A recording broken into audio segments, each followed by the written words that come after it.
What up, everyone? So I'm going to be debating this guy. Shut up, Nick.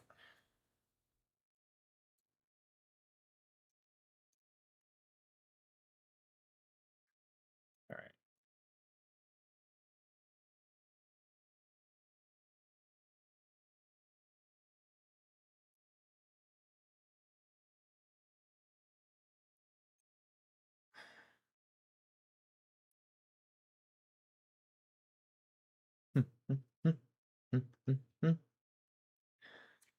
Game on.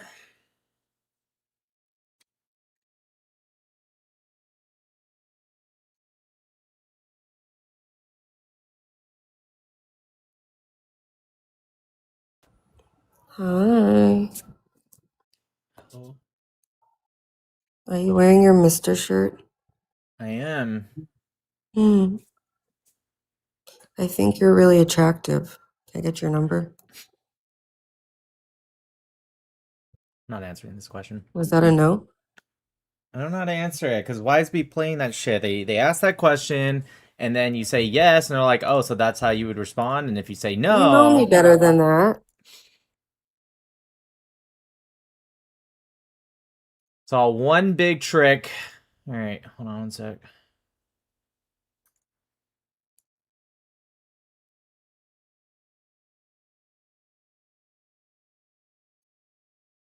All right, Shavua Tov, everyone. Shavua Tov. Real Sal, thanks for the super chat. You put yes, Queen. I don't know if that's to Downey or me, but thank you. Yes, queen. Yes, Queen. Yes. Yes.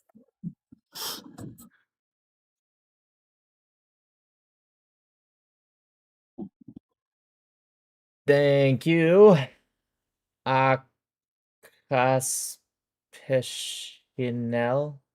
Shonel? Shunel? Sonel? No, wait. I have this background in so many colors now. Isn't it cool? Yeah, it's nice. Thanks. Thank you, Ken Lipson, also. Hey, if you guys ever have ideas for like backgrounds for me, like funny things, just, at me and I'll do it like as we go. Said, let's fucking go.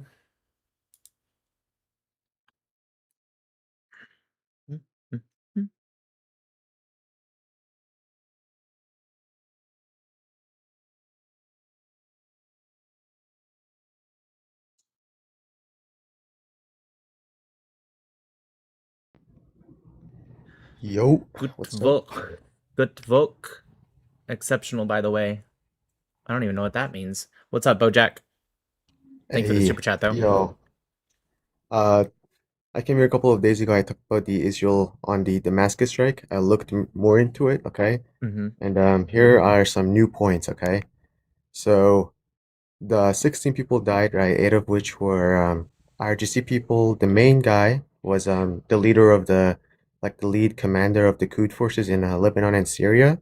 Mm-hmm. Now, these Quds forces, they had attacked Israel 16, 18, 19 and into 2020. Mm-hmm. However, when Israel struck them, right, there was no like imminent, like there was not an armed attack, and Israel, they have not said that there was an imminent threat. What does that So matter? that strike, sorry, one more time. Why does that matter? Why are you saying imminent strike as if that's some kind of like requirement or anything? Well, like under Jews, like Jews at Bellum, just at Under Bellum, what? just at Bellum. Come on, Okay, what is don't that? laugh, don't laugh. I'm doing my best. Like it has to be like some sort of like armed Nope. attack, That's right? saying that's so incorrect. That is very, very incorrect. You're saying you Well, isn't can't it? attack unless there's an armed attack or an imminent attack? Yeah, imminent. Yeah, That's not true. imminent. That's not true at all. Then What what do you mean you reasons have to? What does that even mean, actually? like Israel has to, show that there was an level No, imminent no, not level of threat? Israel, just country, right? Country A has to show that there is going to be an attack within, I don't know what imminent means, seconds, minutes, days, whatever. You're saying that that's required per what? Like what if you don't do that? What happens? Then You would break international law, According which, to who? First off, every start of the war then would be breaking that, unless no, actually every yeah, start, because Iran even if did somebody break that. does Yes. do, I'm sorry, what? You're interrupting me. What'd you say? I just say, yeah, I agree. Like Iran did like Not just start things Iran. off. Every single start of the war ever in history would be breaking it then. Because even if, first off, everyone has to start an attack, which is so stupid because Israel was at war with Iran and their proxies at the time. So what you're saying is you're not allowed to do an attack ever unless there's an imminent attack, even if you're at war with that country? Do you understand how Well, I ridiculous mean, you sound? they were not Can you answer firing. They that were not like, question? Can you answer that question without deflecting? Because no. I'm pretty sure I asked a question. I don't know why you're You can attack them. ignoring it. No, you can attack them. So what do you mean you can attack them? I thought you just said you couldn't. No, but Israel and Iran, they're not out. Like They there was are. no Yes, they were. like declaration of like Yes, they were. war. Yep, 100%. When did they declare war? First off, declaration of war has nothing to do with casus belli, technically. That's not particularly a thing. However, Israel is absolutely at an armed conflict with Iran. So can you show me where it says that there needs to be some kind of like official signed document by the president / prime minister or whatever before you're allowed to break the rules of international law or change the rules of international law according to you? Well, Can you my just answer understanding that is like, question directly instead of once again trying to not answer the question? According to you, international law says you can't do this. I find that to be absolutely it was connected to 100. another Stop thing. talking. 100% not true at all. Because if that was the case, I'm just using common sense here.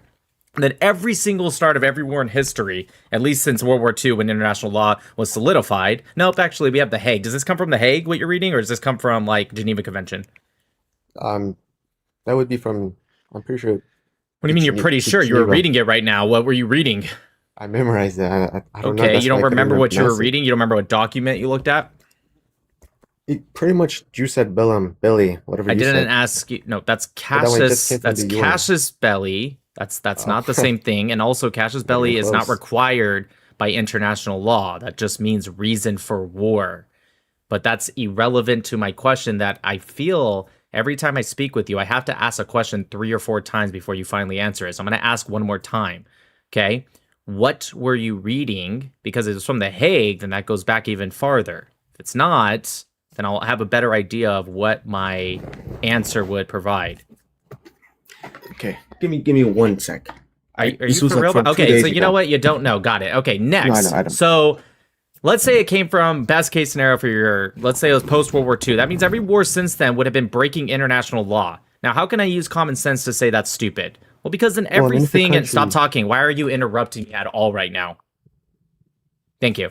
Anyways, the reason that makes 0 sense is because this would have been called out a long time ago. And before you say something like, well, other countries would do it when there's an imminent threat. First off, a lot don't actually. I guess depending on how you define imminent. But even if they Guys, did, you don't then have to mute John. Guys, enough with the over muting. I'm literally watching. I'm speaking to the person. You guys just mute. okay, was he spamming? Stop doing that. No, he was like, accept me. So I told him, Did he say hold it on a little multiple bit. times? Okay. All right. Not Sigma, guys. Not Sigma. I mean, I don't know. It looked like he was spamming to me, but whatever. So anyways, back to what I was saying, right? Either way, I was Is- dealing with it. Okay. Anyways, back to what I was. Jesus. What was I saying? Yeah, the Base case scenario for my case of like countries still doing it, and majority of the time they don't do that because of an imminent threat. yeah. Anyways, what I was gonna say is that also getting ready to do an imminent threat would also be breaking international law. So every war in history would have to be breaking international law to start. That's like essentially what you're saying, which I find to be absolutely insane because either they're breaking international law by doing and getting ready to do an imminent threat, or they're breaking international law by responding when it's not an imminent threat. But one of those two things has to happen to start a war. One of those two things. Either someone's attacking a little too early, or somebody is violating international law by violating someone's sovereignty via imminent threat, moving troops along the border, whatever the case might be. So it's like, essentially what you're telling me is, hey, Nick, no matter what you do, if you start a war, you're breaking international law. Obviously, that sounds so ridiculous, and that sounds stupid, right? So I know it's not true. Just to not put words in your mouth, what you're saying is that countries that might an imminent threat, like presenting an imminent threat is not illegal under international law. And if a country reacts, I'm not saying any then of that. I'm saying what you said is that was stupid. not what the point. My I mean, yeah, point if a was country to just say what starts a you're saying war, doesn't make sense. Did I you mean, ever if a find country out where you starts a got war, that that'd from, be illegal. anyways? Hmm? No, it's not illegal to. For This no is so reason, yeah. I mean, insane. What? Who said it it's was for illegal no to wage war reason? against Who another said it country. was for no reason? Well, Iran is like Who mostly for no said it reason. was for no reason? Article 2 Article of 2 UN. says that Israel's attack was for no reason. Something tells me that's not true. Something tells me that you're not actually reading Article 2 right now, because that'd be very specific for Article 2. Israel's attack on this day was for no reason. Something tells me that's not what Article 2 says. No, it was for no. That's not what I'm saying. It's like That is what you countries said. That's attacking for no exactly what reason. you That'd said. be Yes, wrong. in reference to Israel's attack on this IRGC leader. No. Israel. They No, had no, a no. reason, That's but there was no exactly armed what you attack. said. That's exactly what you said. Then I'll Right? rephrase. Israel had a reason. However, there was not an Okay, so armed if attack. Israel had a reason, I'm glad we have other points to talk about, but let's not go off on those other points. So now, if Israel had a reason, then your last point made no sense. So I need you to rephrase that one, right? If you're saying Israel did have a reason, whether you agree with it or not, then your last point of you're not allowed to do that for no reason no longer makes sense. Do you agree with that? You agree that that makes no sense? Those two don't Okay, maybe connect? yes, maybe Okay, by great. the So word if that reasoning, I doesn't meant make it another way. sense, if that doesn't make sense, right? Then can you formulate your first argument again? Can I be honest with you? I kind of think I just really this rather argument kind of just mixed up right now. honestly, I just really I'm rather I'm you just lost answer too a the little bit. question.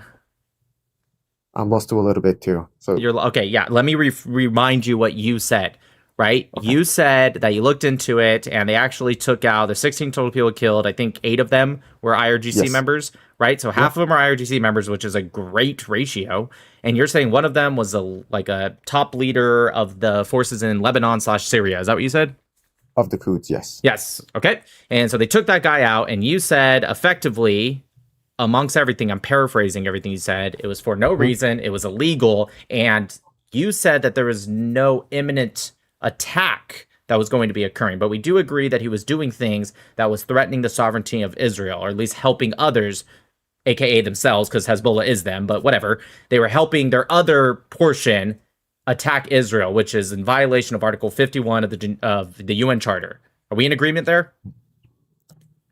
Yes. However, Okay, for the great. reason, So like, if there's a reason that they can do something to weaken the thing that's violating Article 51 of the UN Charter, do you agree that Article 107 of the UN Charter, 103, specifically would trump whether you're talking about the Hague or Geneva Conventions? You still haven't told me where you got that bullshit argument from, but regardless of where you got it from, doesn't matter. Do you agree the UN Charter outranks it?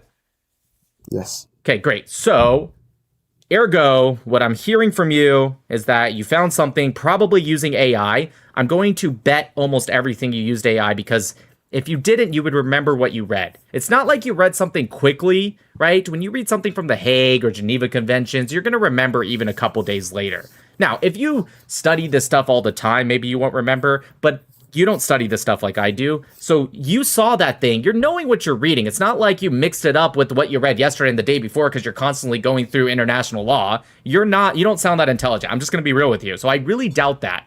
So something Ouch. tells me you asked ChatGPT, Gemini, Grok, whatever, and Grok said, and they gave you a word and you're like, perfect. I'm going to go back up on Nick's Live and I'm going to repeat what I read. Does that sound about right?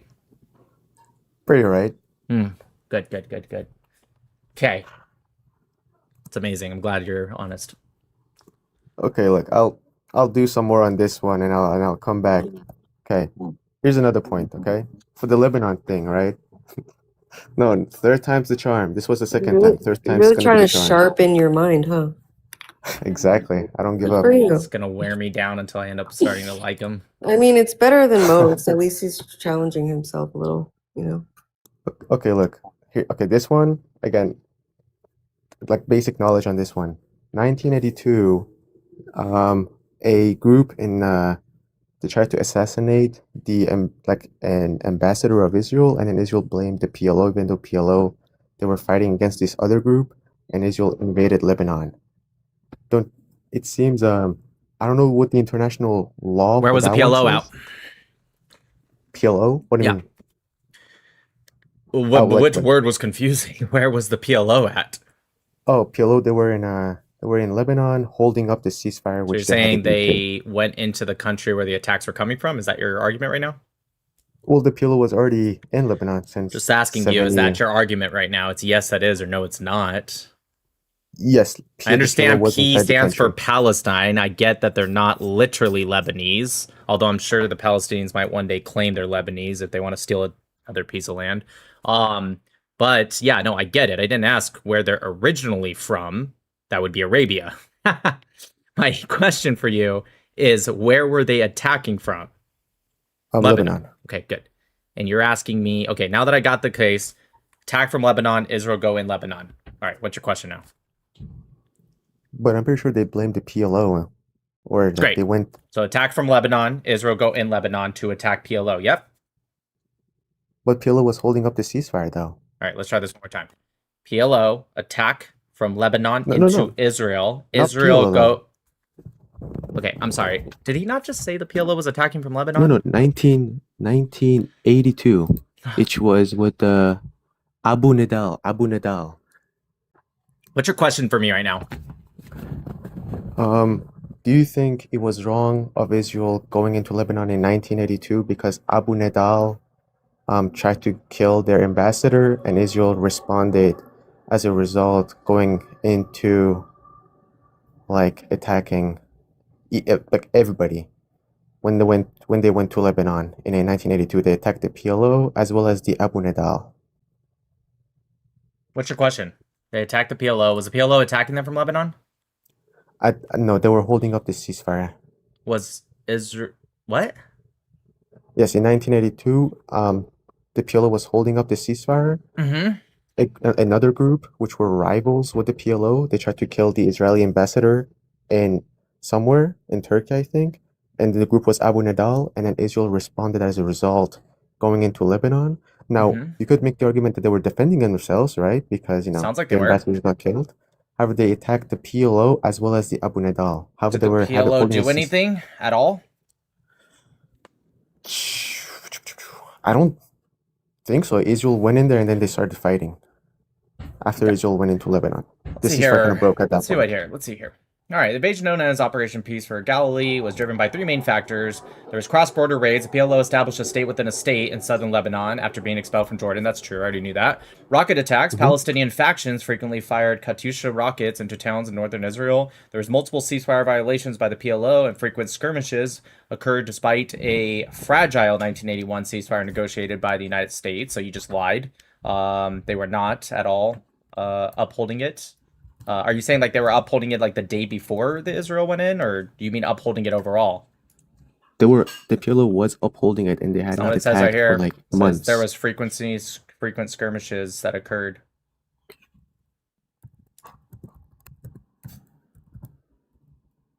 Can you just answer that question? Are you okay? Did you go anywhere?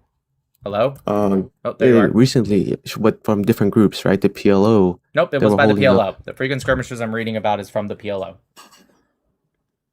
Really? Yep. Could have sworn they had held the end of their bargain. What are you reading? Let me look at it too.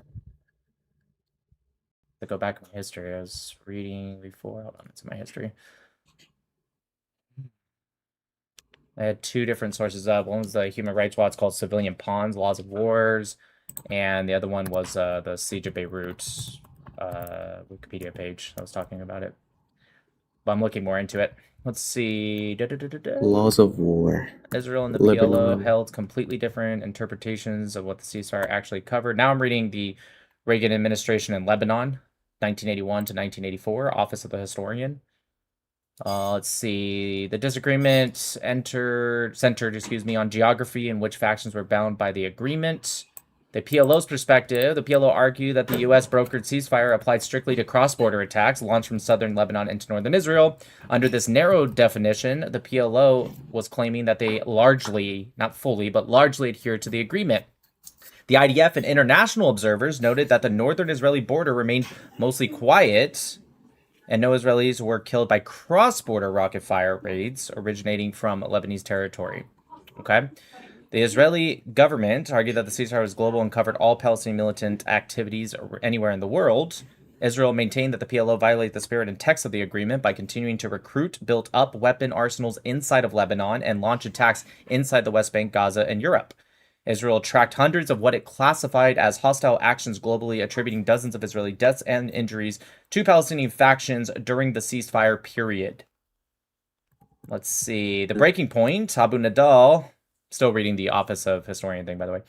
The event that finally shattered the ceasefire was the June 3rd, 1982 attempted assassination of Shlomo Argo, the Israeli ambassador to the UK and London. Israeli Prime Minister Menachem Begin, actually he was kind of based. Shouldn't have given up the Sinai. But anyways, declared the ceasefire officially broken. However, British intelligence and Israeli intelligence quickly confirmed that the attack was carried out, like you said, by Abu Nadal organization. It was a breakaway faction. Despite this distinction, the Israeli leadership viewed all Palestinian militant factions as a collective entity. So my guess, I have to look more into it, but if they were doing recruiting, building up weapon arsenals inside of Lebanon, and they were using that for launching attacks from multitude of areas, not just specifically Lebanon, then I would treat it kind of like how, have you ever heard? Jeez, you scared me. What's up? I should eat. Not hungry. I can get like a steak. Need more protein, honestly. Like vegetables. I don't want too many carbs. Just like broccoli. Thanks. My wife scared that shit out of me. Shit. These things are like noise canceling, so I do not hear her come in, and I just look over and she's just standing there. Anyways, what was I saying? Yeah. So have you ever heard of a RICO case? I have no clue what that is. No. So it's kind of like the U.S. government will utilize it when they're attacking. Have you ever seen Sons of Anarchy? The No. TV show? Dang. Okay. First off, missing out, dude. Okay. Yeah, that's a good one. Everybody show. watch it. So like, you know how motorcycle gangs kind of work? I think so. Yeah. What do you mean you think so, dude? It's, geez, what do you know? Holy shit. Okay. Do you know how? I just imagine a group. Okay, that group has a multitude of groups, but they're all over all one gang, right? Kind of like the Hells Angels Motorcycle Club, right? There's ones in Los Angeles. There's one in. They're actually all over the world. They're in different areas. They have their own chapters, but they're overall the Hells Angels Motorcycle Gang. Make sense? Or the mob or the mafia. Yes. All right, cool. So if you file under RICO, which is like racketeering and organization crime, right? If you file under that, you can start to kind of use one chapter, if you will, one gang, one mob family, and you can gather evidence and you can use it amongst other evidence to take down the entire organization instead of like, let's say, just that chapter. Yeah, so that's what this kind of sounds like, at least the concept of it. I'm not saying RICO is an international law thing. Maybe there's some kind of form of it. I'm not sure. But I'm saying that's what it sounds like with this concept. Rivals, though.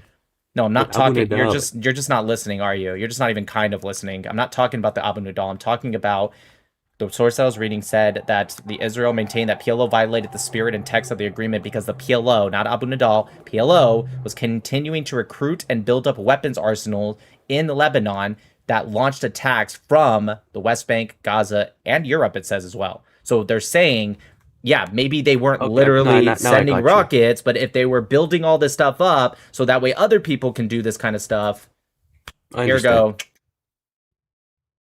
Let's see if I can find out more information on it. It was Kilo sending weapons. Just real quick, under international law, if Israel was getting attacked, does it matter if they fought PLO or not? Like, let's say they just went to Lebanon, don't they have the right to go there? I guess it just depends. Is the PLO like attacking Israel for no, like other groups, like these groups that you send that they're sending rockets. Just wait till you're done interrupting me, and then I'll ask the same question anyways. Sorry, what was the question? Yeah, my question was going to be, it depends. Does the other group, in this case, if they go in for Abu Nadal, when they go in, does PLO go, hey, we don't like Abu Nadal, but we don't like that you're crossing our border, and start attacking Israel? Or do they totally stay out of it completely, get out of the fucking way? No, PLO joined in. then yes, of course they can attack. What's your question right now? Like the first step of going into Lebanon, would that be justified in this case? Is this guy for real right now? You're saying if they go in for Group A and Group B has not attacked at all, and they're not connected to Group A, and they get out of the fucking way, can country attack Group B? I guess they can. I'm asking you, is that your question? No, yeah, that was a dumb question. Is that your question? That was my question, but I would say no, not necessarily, but if they don't get out of the way and they start attack. Okay, great. No, I'm saying no, not necessarily, as in no. Jesus Christ, you are so fucking frustrating. I'm saying no, as in no, they can't attack Group B just because they're there. But if Group B starts to attack, yeah, if they attack them, I'm agreeing with you. I'm agreeing with you. That was the dumb question. Yeah, Israel can attack them if they get attacked by PLO.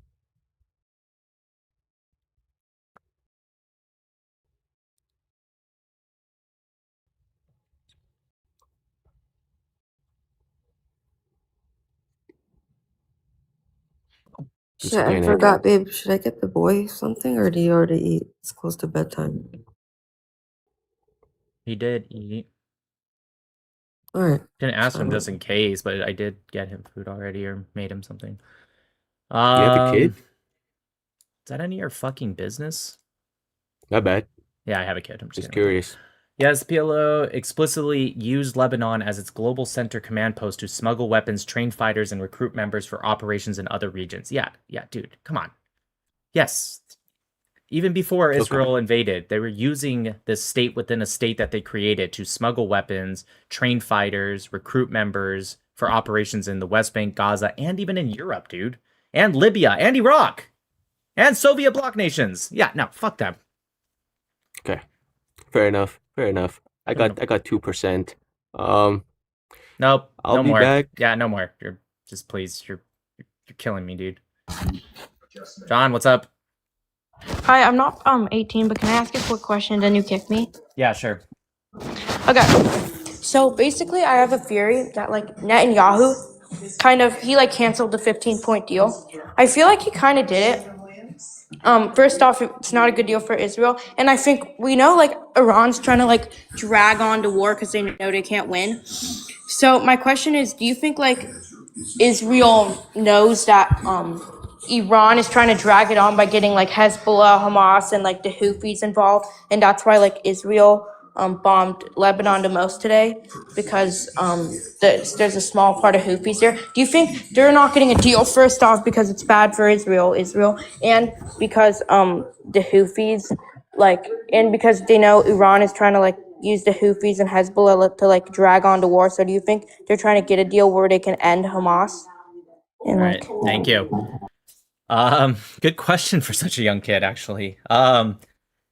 Yeah, so I don't know if I would put it that simply. I mean, I feel like the answer to your question is an obvious yes. I think they do understand that, but I think it's a little bit more complex on top of that. So I guess the answer to your question is yes. I would just, for context, add in that I think it's more than just trying to get a separate deal with this. I think it's the biggest part Netanyahu didn't like about the 15-point deal, and I would definitely this kid is already better than the last person.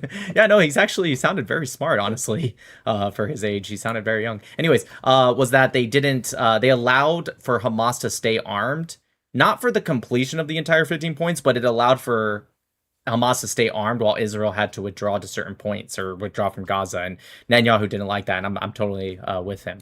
But that doesn't make what you said incorrect.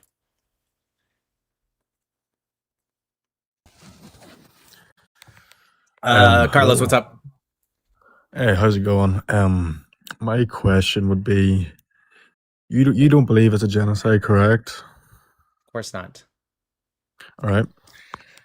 So what definition are you using? The 1948 definition of the UN, ratified in 1951. Right. Well, actually, no. Dole Specialis came in 1998 through a memo, but yes, 1948 was the convention. 1951 is when it was ratified. Let me ask you: do you think anyone actually believes it's a genocide? You don't think it's just kind of a political ploy or tool to be used?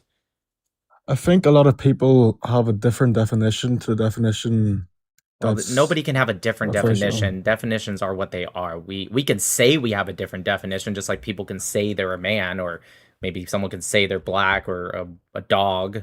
Doesn't make it accurate. Yeah, sure, I agree. But say for example, a lot of people would say it's a genocide because a lot of people's dying, and Yeah, that's not what the genocide means. intent. Well, the eradication. Well, you would say special intent, wouldn't you? Well, yeah, not just special intent, but it's a special intent to destroy a people. Well, see, I believe that. Kind of like they what defi- Hamas tried to do to the Israelis. Oh, I agree that they have genocidal intent as well. My problem What do you mean as would well? be What exactly is Israel doing that's going to destroy It's not the the same. identity of Gazans?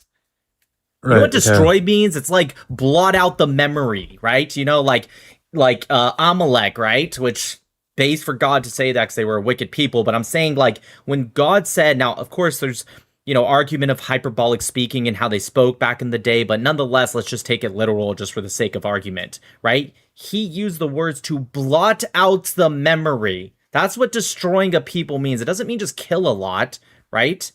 It means to blot out that memory, that genocide or genocide intent, of course, right? Because just because you don't complete it, but the intent was. Same thing with the Nazis, with the Jews. Their intent wasn't to really harm the Jews or put them into just slavery permanently. Their intent was to, obviously in their mind, if they won the war and they were able to control and they expanded their influence, was to blot out the memory of the Jews, have a future where their history books would say there was a people, Jews, and no longer. That's what the intent was. So please tell me, since you said as well, what exactly do you think Israel's doing that is attempting to blot out the memory of Gazans' existence? Well, I think in today's age, it's a bit harder to do that because of media. Then it's not genocide. Well, sure. Okay, we'll answer this, right? I think it's a lot different now. Say, for example, right, intention, right? Say you have a pyramid, right, and at the top is I don't know Israelis military chain of command, but bear with me. Say there's at the top of the triangle there's Netanyahu, right, Sure. and below him there's 3 generals. 2 of those generals want to get rid of Palestinians completely, Okay. and one of them doesn't, and Netanyahu doesn't. Okay. Those generals who do want to get rid of Palestine completely, they do have the intent. Right? Real quick, when you say no, that still doesn't actually mean intent. Intent is very, very specific. It's the mental element. That's one of the 2 required elements of genocide, being physical and mental.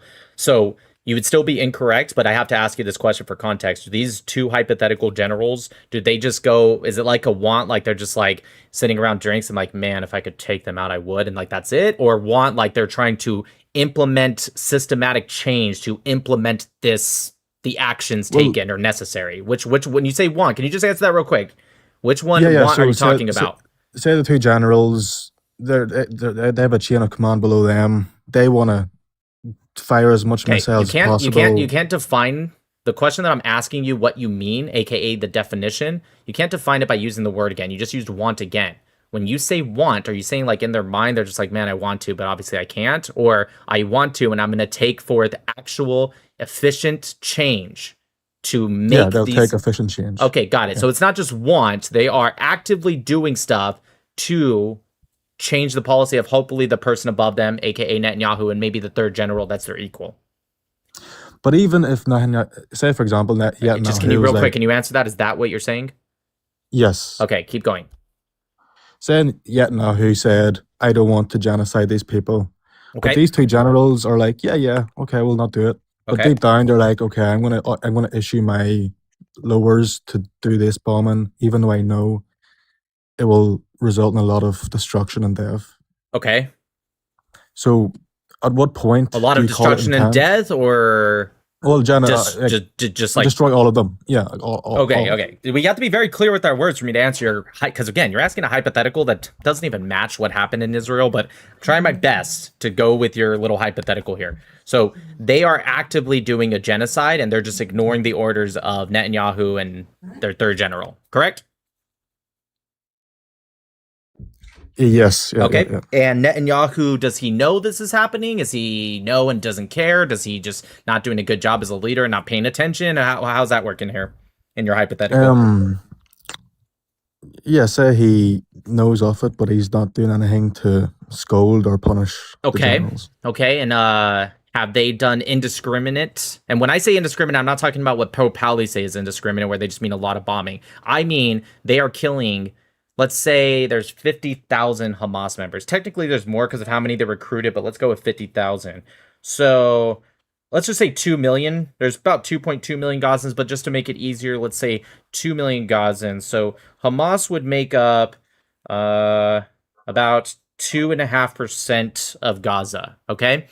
And then let's just assume there's no other terrorist organizations just to make it easy. So let's say there's 3%. Let's say 3% are literally active terrorists, okay? You know what? Let's make it 5% because that's just easier because there's a lot of terrorist organizations. So 5% are active terrorists: Hamas, PIJ, PFLP, DFLP, etc. Right? There's a certain amount of collaborators that will probably push it up closer to 40-50%. But let's just pretend none of that's true either. Let's just pretend it's active terrorists and 95% are civilians. So is the death toll of these two generals with their under commands? Are they killing at a rate somewhere near, give or take, 95% civilian rate and about 5% Hamas rate, which would be the indiscriminate bombing because it's representative of their portion of the society? Baby, you're really locked in today. You're in a flow. Would you not agree that a genocide? Wait, can you just answer that question before you move on? Yeah. Is it enough? No. No, I'm asking you in your hypothetical, is General 2 and General 3, are they killing at a rate that's somewhere around, it doesn't have to be exactly, but somewhere near 95% of civilians and 5% of terrorists that is a representative of their portion of the population? Are they doing that? Okay, yes. Yeah, sure. Yeah. In that case, in that hypothetical, I would say yes, that is genocide. But then, so if two of the generals and the higher command doesn't have the intent, it's still genocide. If somebody is doing all of that, everything we just mentioned, which is obviously not the case in Gaza, but for your hypothetical, and the higher up, according to you, knows 100% it's happening and doesn't do anything about it, then yes, that would be genocide.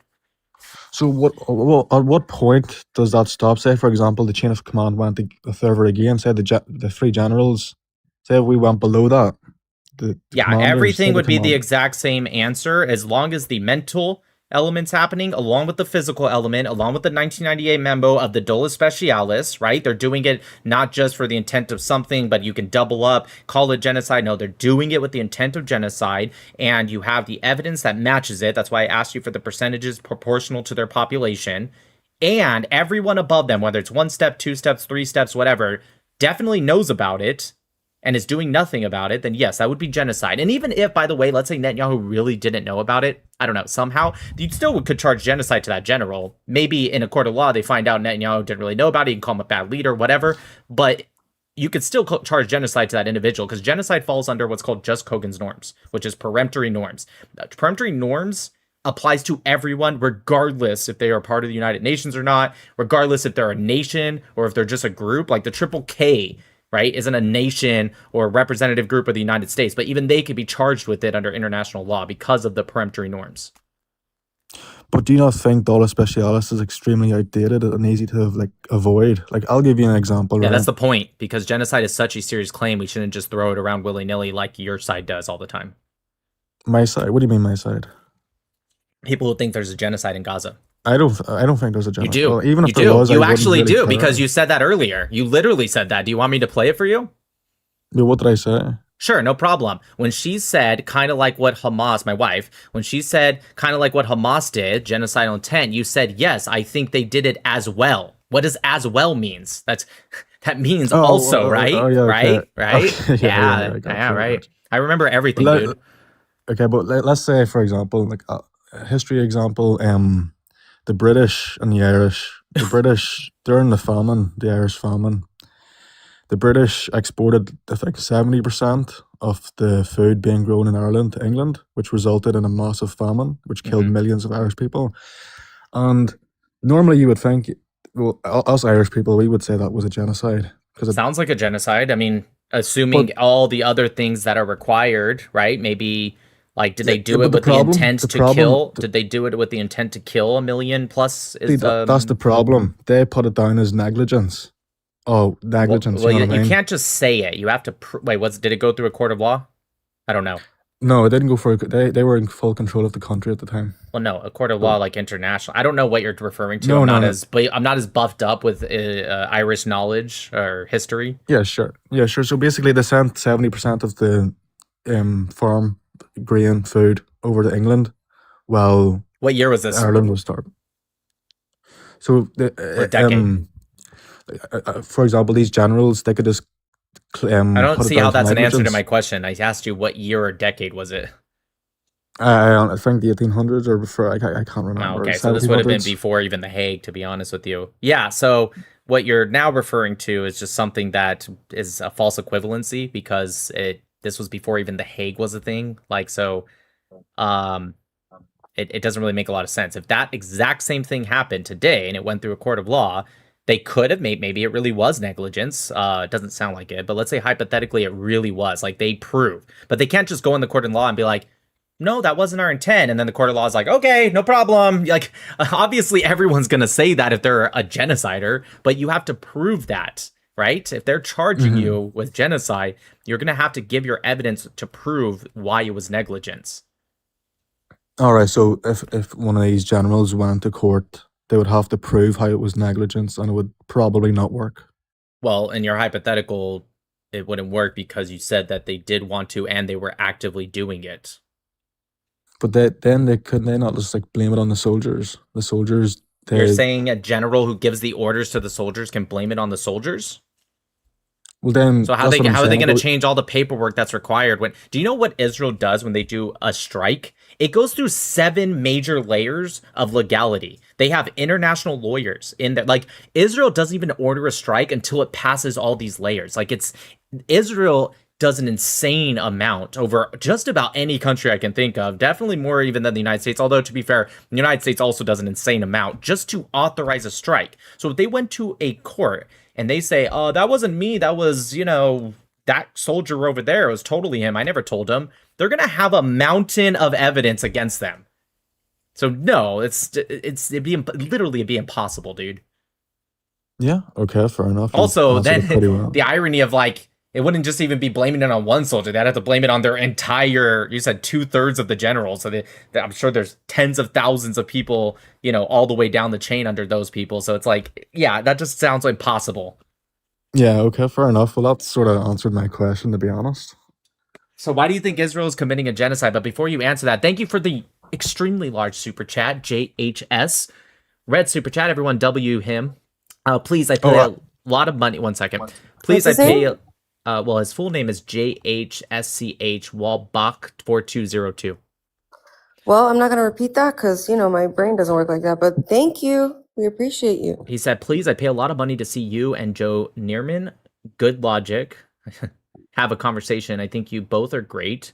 Plus, I just wanted to effing give you some money. You bring joy and intelligence to my life. Thank you. I really appreciate you. And while I'm at it, great. Thank you also so much for the super chat. Nick, are you still debating Ethan tonight? That debate already happened, you guys. Sorry, it actually happened.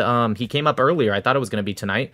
But don't worry, I will be making it into a YouTube video, probably posting it, almost certainly posting it tomorrow. I was going to post Somebody it from TikTok also wanted to know if you're religious. Yes, I believe in God. I'm a Noahide. I'm going to probably post. I was going to post it tonight, but I posted my Candace Owens separate YouTube video tonight. Not just like a reaction that we did yesterday, but the actual. Anyways, you guys will see it. It's on YouTube. And stop asking if he's going to debate Dean. I get that question 5-6 times a day. Stop. Yeah, listen, Dean has avoided the debate with me. Okay, he doesn't want to debate me on Israel Palestine, but if he ever does, for whatever reason he wants to change his mind and move on from abortion, which is all he talks about, which I already debated him on, but nonetheless, I will absolutely say yes in a heartbeat, right? If Dean were to show up right now and be like, hey, Nick, do you want to debate Israel Palestine? I will literally say yes. I promise you. And that actually goes for anyone in the world, just FYI. As long as I think they're in good faith. I'm not going to debate like a super troll, but if somebody is legitimately, I want to debate you on Israel Palestine, if that is ever the topic, Israel Palestine, I will always say yes to that. Okay. Anyways, yes, Carlos. Shit, I already forgot. What question did I ask you? You were going to ask me, why do I think there's a genocide? Oh, yes, correct. Why do you think there is a genocide in Gaza? I'll be honest, I just misspoke whenever I said as well. When I said as well, I just meant on the topic of genocide. Fair in enough. actual Israel. Fair enough. I appreciate the honesty. Thanks, Carlos. Yeah, 100%, bro. Thank you. Bye-bye. Yeah, yep. Shit, Oh my sorry. god! You see those pillows? Thanks, KJ. To the person that said, Nick, what do you mean you don't debate trolls? You debated Sneeko. Okay. When I say trolls, I mean yes, a lot of the people I debate are trolls. I just mean as long as they can hold to at least mostly the conversation or not trolling in the debate. That's what I meant. Yes, you're correct. I will debate trolls as long as, again, I'm not even asking for 100%, although that'd be nice. I'm just asking that they can at least mostly keep to the conversation. So, yeah, that's what I meant. But good call. You're right. You're right. He is technically a troll. Hey, what's up? Hello. So you I asked you a couple of times, you never answered the question. The question is, what issues do you have with Islam that you also wouldn't have with Judaism? So first off, I have answered that question. That's just way incorrect. You attacked me. I'm sorry, what? You said something I said, but which doesn't even it's not even from Islam. No, that's just incorrect. I've answered this question multiple times, not even just with you. So you're just wrong. Okay, it's fine to be wrong, but you're wrong here. To answer your question, like I've always answered it, it is not just within the systems of Islam and Sunnah, Quran, etc., but how it is implemented and acted upon and agreed upon in contemporary times by contemporary Muslims, and a significant enough portion that is relevant to have the discussion. That has always been my answer. Okay, like what, for example? All of it. You know my problems. I've spoken with you multiple times. You know my problems with Islam. Don't play dumb as if just because it's a new day. I don't remember you being the pedophile that came up here. I know who you are. Stop playing dumb. You know my problems with Islam. Just add in the thing that I just said about contemporary times and its implementation and agreement upon contemporary Muslims. Everything else is still relevant that I said before today. Wait, so do you think that it's a problem that our women don't have sex outside of marriage, or? When have I ever said that? Have I ever said that before today? Or today? What? Have I ever said that? It's a yes or no. Have I ever said that? No. Okay, so then why would you bring up something that you know damn well I've never said? Because you're not saying anything. What is your issue with Islam? I have said multiple things, including to you. I know you watch my lives, at least a portion of them, pretty much every day. So you're playing dumb right now. And I don't have time for bad faith debaters. Unless you are like, 50 First Dates, where every day you have like kind of sort of a new memory, but the only thing you can remember is Nick Mattel's lie, but you don't remember what I said in the live. Are you one of those love people? that movie. Maybe watch it later. I do actually. So if you do remember, then why would you bring up something you just admitted I've never said? Why don't you just bring up the thing that I have said? You've said child marriage. Okay, that's one. Yeah, that's true. Yeah, and pedophilia. It's also allowed in Judaism. So yeah. So what did I say also before? So today, with your question, what did I say? I know you're not going to remember it perfectly, but you got the gist of it. What did I say when you said, how is it that you have these problems with Islam you wouldn't have with Judaism? How did I answer that question, Cape? Like Muslims marry like young girls and no. Marry, like, what did I say? Right today, about 5 minutes ago, what did I say? Paraphrase for me. So that way I know you know and you understand what I'm saying to you. Okay, if I understand correctly, you said that you have an issue with how Muslims practice it today. That's not a terrible answer. It could be better, but I think that's enough to understand. So are Jews in a significant enough, but that's the part you miss, in a significant enough portion to talk about, not individual cases, and also the agreement within the society, aka for Muslims, not Muslims that actively do the things I have a problem with, but have an agreement or support of the things without actively doing it themselves. Are Jews doing that when it comes to pedophilia? No. Okay, so that would be my answer to you right now. Now, if Jews start doing that, right, then absolutely I'd have no problem calling it out, just like I'd call out any, pedophilia. I wish it was 0% in the world, but I understand that, unfortunately, that's not going to be the case. However, if it's significant enough to talk about, regardless of who they are, whether they're atheists, Christians, Muslims, Jews, Buddhists, Hindus, etc., then I will be more than glad to call it out. But we see that way more in Islamic societies than we do anywhere else. Okay, then let me ask you. If you divorce the Muslims and Jews and just focus on the texts, like the Jewish texts and the Islamic texts, if we just take the question to You're that, asking me to what not be issue- myself? You're asking me to switch how I feel about things? No, because human beings is one thing, and then the religions are one distinct thing, right? Well, okay, that's the point I'm making. You're right, it is distinct. So if human beings are... Well, first off, to answer your question, my guess is 95% of the things you guys read in Christian... the Christian Bible and the Hebrew Bible, you guys get wrong and you just cherry pick verses. And unlike Muslims who say we cherry pick verses, but when we ask for the context, you guys can't provide it, we can find somebody for you, if not myself, that can provide the context of what you see in the Tanakh or what you see in the New Testament. So my guess is you're probably fucking something up anyways. However, if there is something that you can find in what Christians call the Old Testament, the New Testament, the Tanakh, etc., if you can find something, and let's say you're 100% right about the context, and I'm like, you know what, I don't really agree with that, I have no problem really calling that out. However, the Really? problem... Yeah, why wouldn't I? So as a Why wouldn't I? Noahide, Why wouldn't I? because you're going against God's word, allegedly. So what? Obviously, So what? So what? You are higher than God? Did I say I was higher than God? I can If you go against question his why word. God. I can question why God. I'm not a Muslim, okay? I'm not a slave. I don't submit by any means. I have no problem struggling with what God sometimes will say or sometimes not. Now, of course, I'm going to do my due diligence to figure out if my understanding of that verse is correct. Now, that requires, especially if the Jewish text, right? It's not like Islam where it's some basic little, crown written shit on a piece of paper. We're talking about No, Jewish don't say that. Stop, fuck you. Stop. We're talking about Jewish sages that go back Fuck you. thousands of years who are smarter, even in their time, than the smartest Muslims today. It's not even close, okay? And I have to read their words, and I have to determine, dude, you don't understand. These past couple years, I have learned infinitely more than I've known about Jewish sages, what the commentary means, Mishnah, Gemara, Agadah, how it's not necessarily taken, literally. In some cases it is. And I still know nothing, dude. I know less than a fraction of a percent, but I know like 500% more than I did 2 years ago. Like, that's how complex this stuff is. And Nick's so brain, dude. I would have to make sure that I understand before I do anything of like challenging God's word.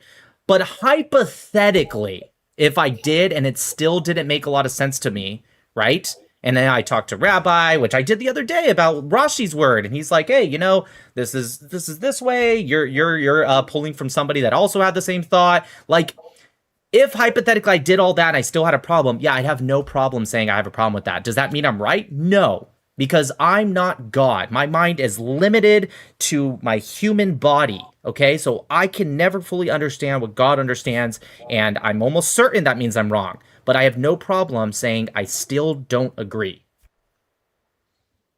With God, you don't agree with God. Okay, I'm going to ask you to refer to the last 30-second plus rant that I did, because you're taking what I said and you're trying to simplify it to get your little gotcha, like, oh, Nick Matau hates God or he doesn't agree. I don't want to repeat everything I just said because it was a lot. So if you don't remember, go on YouTube and go ahead and rewind and listen to that rant again. Okay. Also important to note, one second, buddy. It's also important to note that these who are you? expressions that Nick says he might agree with or disagree with are phantom. You haven't provided them. They're imaginary. These are imaginary quotes from God that Nick does or does not agree with. Correct. No, but we'll sleep about like Jewish jurisprudence and stuff. Okay. Jurisprudence, not Nick. Jewish prudence. Jurisprudence. Oh, I like the Jewish I know. prudence more. Jewish prudence. I like that. It is no longer jurisprudence. I'm definitely saying Jewish prudence from now on. I didn't even catch that I cannot believe Mamdani didn't have a single Jew on his jurisprudence board. Do you want me to reiterate, or should I move on to the next question? I don't think you can reiterate because Rabbi nailed it.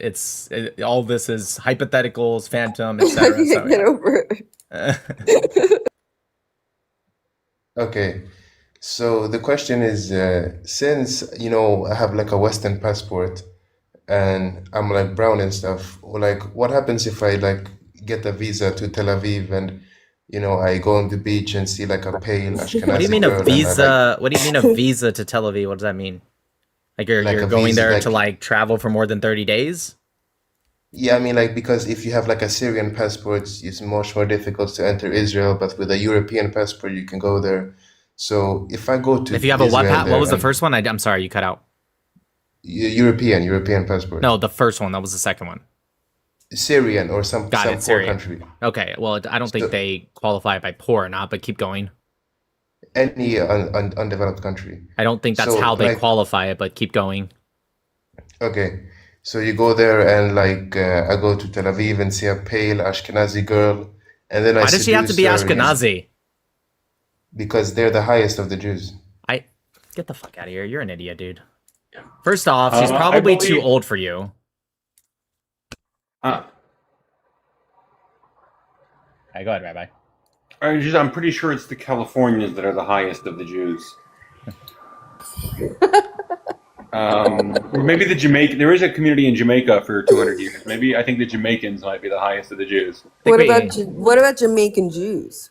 Rather. I'm saying the Jamaican community for 200 years. They're probably among the highest of the Jews. I think we have to refer to Jewish prudence to actually determine the answer for this. Determine who is the highest. Yeah. I will say there are two Jewish brothers who live in Kentucky whose strain has won international competitions and have been on the cover of High Life magazine twice. So they might be the highest of the Jews. You guys, I don't want to stay on TikTok too long because I am supposed to be reacting to the 1v10, and I'm pretty sure that thing's like probably, I assume, 4 hours long. I haven't actually looked. I believe I'm streaming it. So everything's slow motion. I'm going to do some quick things. Phoenix, are you opposition or not? I can't remember. Oh, no, you're the Hadith guy. See, I'm getting better. I'm getting better. I got it before you even spoke this time. Do you desire females, Nick? Do I? I'm not Mohammed's donkey. All right, what you got for us today? I was going through some stuff, and I'm pretty sure by now, I'm convinced, like, if we were to have a debate, I'm pretty sure if Muhammad swang both ways, I can actually defeat a Muslim in that debate when it comes to Sunni Islam. There is so many sus stuff Muhammad did. It's not even funny. I got one here again. I don't know if you ever read this one, but if you read it in like a Barry White type voice, like right. and see how it sounds like, like oh yeah, like that kind of voice, right? And then put a bounce chicka wow wow right at the end. I think you'll see what I'm talking about. I mean, sure. It sounds pretty zesty to me. Okay, what is it? I just posted it on the chat. Oh, that's right. Abu Dawood 5224.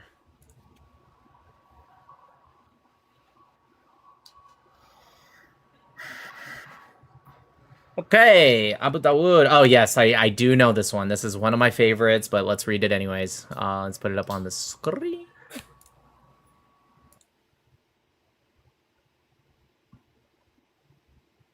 You guys, this is the one I love to bring up all the time. I love this one. It's one of my favorites. Do it with the voice, with the Barry White voice. I'll do my best. Narrated by Usaid ibn Haddad. Abdur Rahman ibn Abu Layla, quoting Usaid ibn blah blah blah, something 911-y, a man of the Ansar, said that while he was given to jesting and was talking to the people and making them laugh, the Prophet poked him under the ribs with a stick, and he said, "Let me take retaliation." The Prophet said, "Take retaliation." He said, "But Prophet, you are wearing a shirt, and I'm naked." The Prophet, he then took his shirt off. Whew. And the man embraced the Prophet, and he began to kiss his side. Then he said, "This is what I wanted. Oh, messenger of Allah. Oh, messenger of Allah. Bow chicka wow wow. Yeah, I can hear some Marvin Gaye song in the background, like when I get that feeling, I want sexual healing. Some Al Green. All right. If there ever was a Life of Mo movie ever made, this has to be in there. That and the anti-Semitic suicidal talking gay donkey.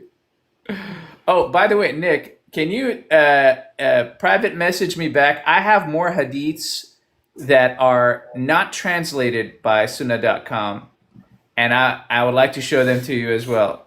There is some stuff that he did with his uncle that is quite freaky, like really, really crazy stuff. I would like to go through, send them to you as well if you can text me back, and so I can send you. I very hardly check my messages, but I will message you right now. Just sometimes you might have to come back on the live and remind me. Cool. All right, I'll send you more. Next time, I'll send you screenshots of these and translated, and so that way that you can see some really freaky stuff. All right, take care, man. Thanks. Bye. Somebody said play the corn hub sound. That would have been funny if I had that on my soundboard. All right.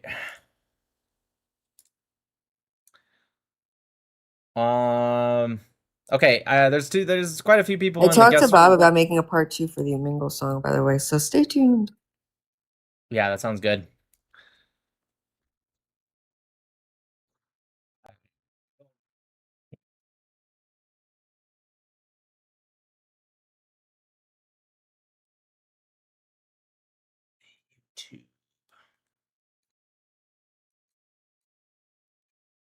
All right, yeah, I need to get over to YouTube. So I'll see you guys there. Sorry for in the guest requests. Come back on Monday. No, actually Monday I think I'm debating. Well, debate might not last that long. Maybe Tuesday. Monday, Tuesday. I don't know. All right, you guys, see you over on YouTube. We're going to be reacting to and watching our good friend, Yoseph Haddad, my brother from an Arab mother. Anyways, for those that don't know, if you didn't catch it, on Monday, I will be debating somebody named Jason. I'll be posting that video today or tomorrow to give you guys a reminder. I'm going to be debating him on the Charlie Kirk Tyler Robinson case because he's a fan of mine, supposedly, and thinks that this is like something that I'm just not being fair with, to put it lightly. He thinks that I'm not being fair with Candace Owens' theories. He thinks that I am just trying to ignore all the evidence because he thinks, even though he says he's pro-Israel, that it's increasingly showing Israeli involvement, but not necessarily that, but he has more contention that Tyler Robinson, I guess, is also a patsy. So, although I think Andrew Wilson did just fine against Candace Owens, because the things that I think Andrew Wilson did bad at had really nothing to do with either of their claims, whereas the things that Candace Owens did bad at had literally everything to do with their claims. So on the basis of just traditional debate and not TikTok debate, if you will, or sorry, social media debate, he did perfectly fine. However, even though me and Andrew Wilson have similar debate styles, there's some stuff that I just do a little different that I think would work really well. So we will see the real Candace Owens debate. I'm just kidding. Well, he's not Candace Owens. I wish it was. No, we're going to see the... Andrew had 0 clips. Candy had a few. Okay, that's not true. That's not even close to true. In fact, most of the clips online are Andrew Wilson's clips. And when I say most, I don't mean literally the most people sharing them, because Candace Owens has like 100 times the follower Andrew does. I'm talking about the diversity of clips. Candace Owens lied about the DNA being most degraded of Tyler Robinson. That's not only is that not true, not only did she lie about that, it's the exact opposite. His was by far the least degraded. And on the gun itself, the likelihood of his DNA was 1 trillion to 1. So that's incorrect. Also, a big clip was the hearsay. That's actually the most shared clip. I looked. That one's even more shared than any of Candace Owens' clips. So if you're just not seeing it, I don't really care. I see you're saying, oh, I'm anti-Candy. Yeah, that's just your timeline, bro. My ex, which is almost exclusively pro-Candace, anti-Israel stuff, because that's how X is. No. But anyways, she lied about the hearsay thing significantly. First she said all, and then she said not all, and then she said all, and then she said not all, and then she said all again. All of that was incorrect. In fact, we just did it. If you don't believe me, just go on yesterday's live on YouTube. We did a whole entire reaction to it, showing fact checks the entire time. I posted by myself, I don't know how many clips. Even Jay Dyer commented on one of my clips, and Jay Dyer is no fan of mine, and he even was like, yeah, this is totally true. Even the 7-charge claim that Candace Owens, that was probably her biggest clip of the night, was that he couldn't list the 7 charges and she did. She also fucked it up, which is really pissing me off how little people are talking about. They're so focused on like, ooh, as if it really matters whether he knew them or not. That doesn't really take away from the claim. But she also fucked up. Like, it was bad. Anyways, I'm just gonna assume you're probably just Candace Owens fan, or just not very intelligent. All right, you guys. See you over on YouTube. Lecho, Lalisova, Mr. Chai. God bless America. To my live, everyone. Bye. Go over to Danielle's live. Peace.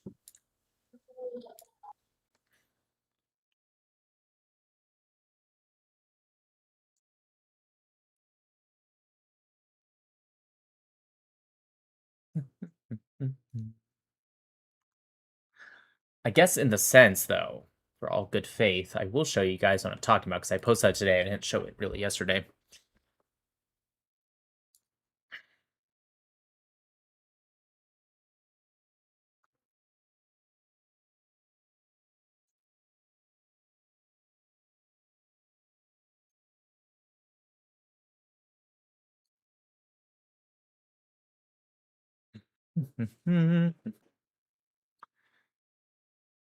First off, you guys want to see this real quick? This was Candace Owens right after Charlie Kirk's death. Just tell me if this like sounds like Candace Owens today. Did stop the bullet without question.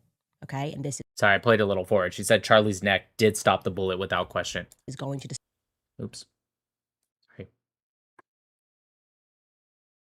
bullet with okay, and this is going to dispel a lot of theories that are out there.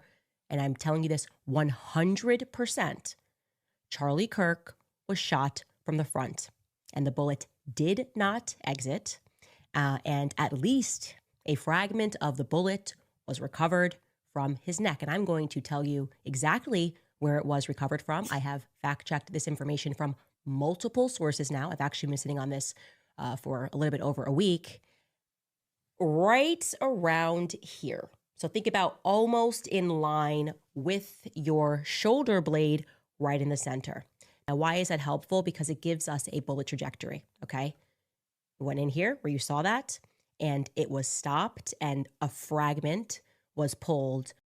Did stop the bullet. So, you know, that was before, because her fans, I remember this moment, her fans pretty much turned on her and shit.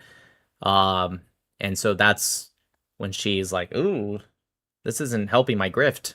And so, yeah, changed it a little bit.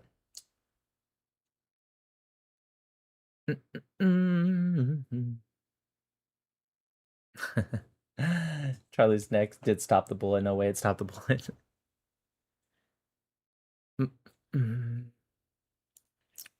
Anyways, that's how I want to show you guys though.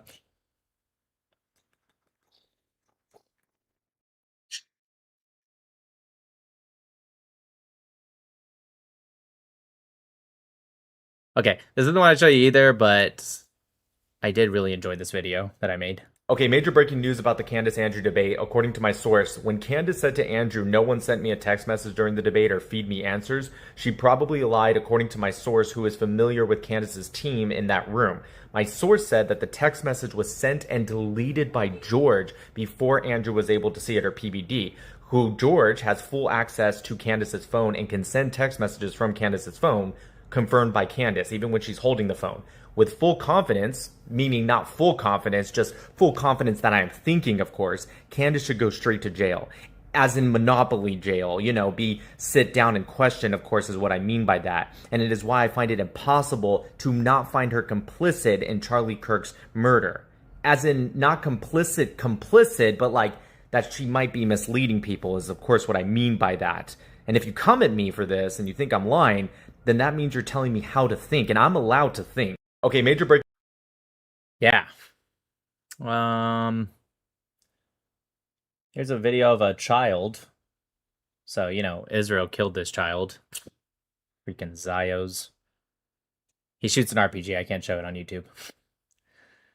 Yeah, Owen Schroyer over here. This is funny. Owen Schroyer's like, it's crazy that everyone knows what this image represents without any context. Think about that. And I just think that this image is the epitome of Gazans. I'll tell you why. One, and the pro-Palestinian movement. One, this image is AI. It's not even real. All right, you can actually see multiple watermarks, including the Gemini watermark. But anyways, two, the first point being AI is that it's so fucking real what's happened in Gaza, so much so that you got to use AI. But two, it also represented because someone could easily and correctly answer with, okay, maybe that one's AI, but like there's things that you could show. Yeah, that's probably true. And two, the next point is the emotional imagery with no context. Okay. And I would say the best we can hope for is that it's not that the world, because Owen Schroyer says it's cut off. He says the world will never forget. I don't give a shit if the world does or doesn't forget about what happened to Gaza. I care if the Palestinians, I hope they never forget, because that's the only way that we can advance forward with peace in the region. Is the Palestinians need to remember. Okay? They need to remember so they can teach their children we fucked up and we got our asses handed to us. Because if they don't, then they're just doomed for the same exact thing. Here's a bullet showing that shirts can get puffed up, and that one is when the bullet actually hits the shirt, so you think it would actually push the shirt down, it still puffs up, because people were trying to say that Andrew was lying about air displacement with bullets. He wasn't. I don't know why people were pulling these like AI messages, being like, look, this AI says that bullets pull air, not push them out. And it's like, it's not true.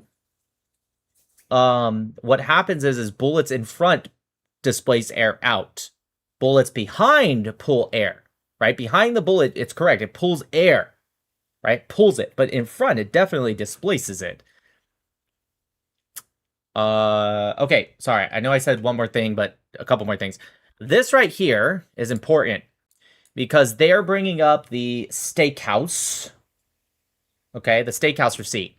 And you guys saw Candace Owens was like, well, we don't know yet. I mean, we don't know. So it might be true. It might not be. We do know. Yesterday on yesterday's live, I showed you guys that the restaurant themselves came out and said, we have no evidence that Tyler Robinson was at our restaurant. This idiot, right? Because somebody showed him the official statement. This guy, who's like the biggest one that's pushing the steakhouse, like this is the guy. He said, well, that statement just says that they don't have evidence whether or not Tyler Robinson was there because the receipt doesn't have a name. But here is an audio. He went to the restaurant and actually did an interview where one person at the restaurant that was there that day, who, by the way, that person's social media has been scoured. He's a Candace Owens fan. But anyways, that one person who was there that day says he saw Tyler Robinson. Okay? Except here's the issue with that. I'll give the guy kudos to doing the interview and showing. He doesn't show his face, but he shows him. And I'm glad he did, because then there's a lot of people on our side that would just be like, it's probably fake. It's probably you in your basement. And sometimes our side can fuck up with that. You know what I mean? Sometimes we have to debunk things because of what they are, not just like create conspiracy. Anyways.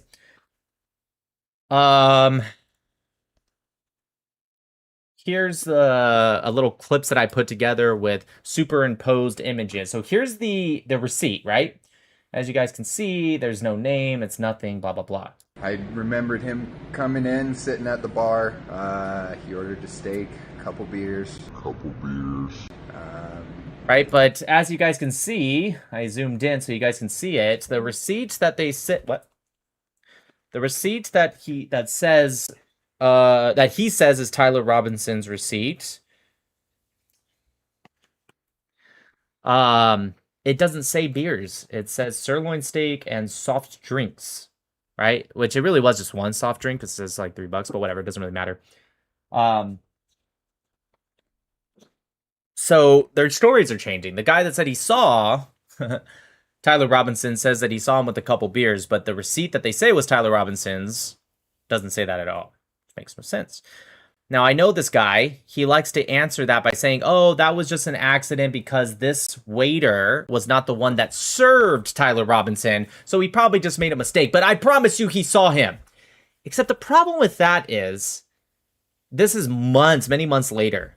He's going off of memory here. Let's just pretend for a second this guy's not he is a Candace fan, but let's pretend he's being not biased and he really thought he saw somebody that maybe looks like some basic ass white boy like Tyler Robinson. Let's be honest. Tyler Robinson's got a basic, pretty much a basic look, right? You're telling me you can't remember the difference between a Coke or a Dr. Pepper or whatever and a couple beers? But we're supposed to believe you that you remembered seeing specifically Tyler Robinson? Come on. Come on. Give me a break. All right. Anyways, can't careful. No. Here it is. This is the little clips, this little thing I put together to show you guys. This is like the biggest, this is the biggest clip from Candace Owens. This is the biggest, well, not from her, but like from her fans. Okay? This is like the big one. Oh my God. Oh, Andrew Wilson. He didn't know the 7 charges. As if that fucking matters. His claim isn't that the charges are or are not correct, all 7 at least. His claim is that he believes with the evidence that we have now that he is overwhelmed with the evidence that makes him significantly believe that Tyler Robinson shot Charlie Kirk with a 30-06. The name, the legal terms of the charges matters nada, right? But nonetheless, this is her biggest clip, so let's watch it and let's find out that Candace Owens herself also fucked up in an actually a worse way than Andrew did with the whole aggravated assault, or sorry, murder versus murder. All 7. I'm happy to do that, but can you name one? I think he's been charged with murder. That's actually incorrect. Okay, great. Now name all 7. The first charge is aggravated murder because that's what carries a death sentence in the state of Utah. No, Next. that's not. That is literally not murder. Second charge is First off, that literally is murder, but I think I get what you're trying to say. You should have said it's different than the murder charge, but I got you. But here's where she messes up. second charge is the felony discharge of a weapon. The next Murder. You just say aggravated murder. That's the distinction. You just want to. it's a massive. It's Got like it. you cannot Massive. say Massive difference, you guys. Massive. The massiveness is that murder was murder, and aggravated just means it's something that's beyond. There's like extra circumstances. Like, let's say, for example, if you murder a judge, right? That would be aggravated, or you put others in a risk that's of serious bodily harm or death as well, right? I'm sure there's other examples, but that's some. That's the massive difference she's talking about. So hold on. aggravated murder, felony discharge of a firearm. So notice how she does not read the whole sentence. Why? Because Candace, whether you like it or not, she is smart. She realized, because you can see it in her face, she's like, she purposely doesn't read the whole thing. Okay. So I'll just read it for you guys. But essentially, Section 210 is where the felony discharge of a firearm comes from. Okay. It is different. In fact, it's even more of a difference than aggravated murder to murder. What she said is way different than this. In fact, she's 2 charges off. This is where the top subsection 2, it's a violation of subsection 2, 3A was what she read. This is what she said the charge was. It's not. It's not even subsection B, okay, which has a punishment of an extra 10 years maximum of subsection A. It's actually subsection C. I know it's a little cut off here because of the stupid thing, but whatever, it doesn't matter. This is what Tyler was charged with. He was charged with C, not A. And the difference is that this is a first-degree felony, whereas what Candace said the charge was only a third-degree felony. Now, Nick, don't you think that's a little pedantic? Yes, I do, and that's the fucking point. If I was in the debate, and let's say I asked her the question and she didn't do her little pedantic bullshit, I would not call that out. If I did, maybe it's just to laugh and be a little petty, right? However, the reason I made this video is not because I think it's, oh, she got it wrong. It's the first degree. She said third degree. It's because that's what the fuck she tried to do to Andrew. So if we're going to hold her to the same fucking standard, the difference between what she said and what it actually is way bigger of a difference than what Andrew said to what it actually is. So that's why I'm pointing it out. Yeah. Anyways, okay, let's get over to YouTube. Just wanted to show you guys that.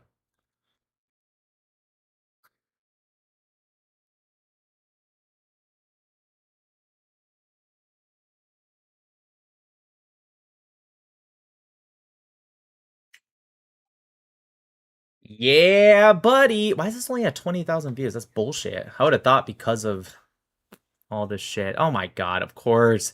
Of course. Chunk yogurt. I'm sure they did a very true analysis of what happened. Whatever, who cares? I'm right next to you. I'm right next to you. That's the thing.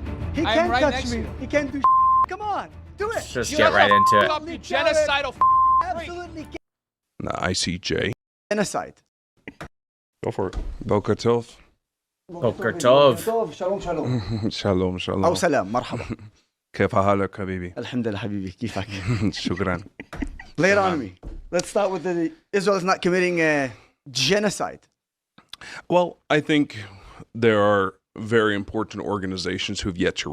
Dude, this dude right here, which I guess people are telling me he's like some guy on TikTok. I don't really remember him, but like someone kind of reminded me. I guess he's someone who used to cover his face.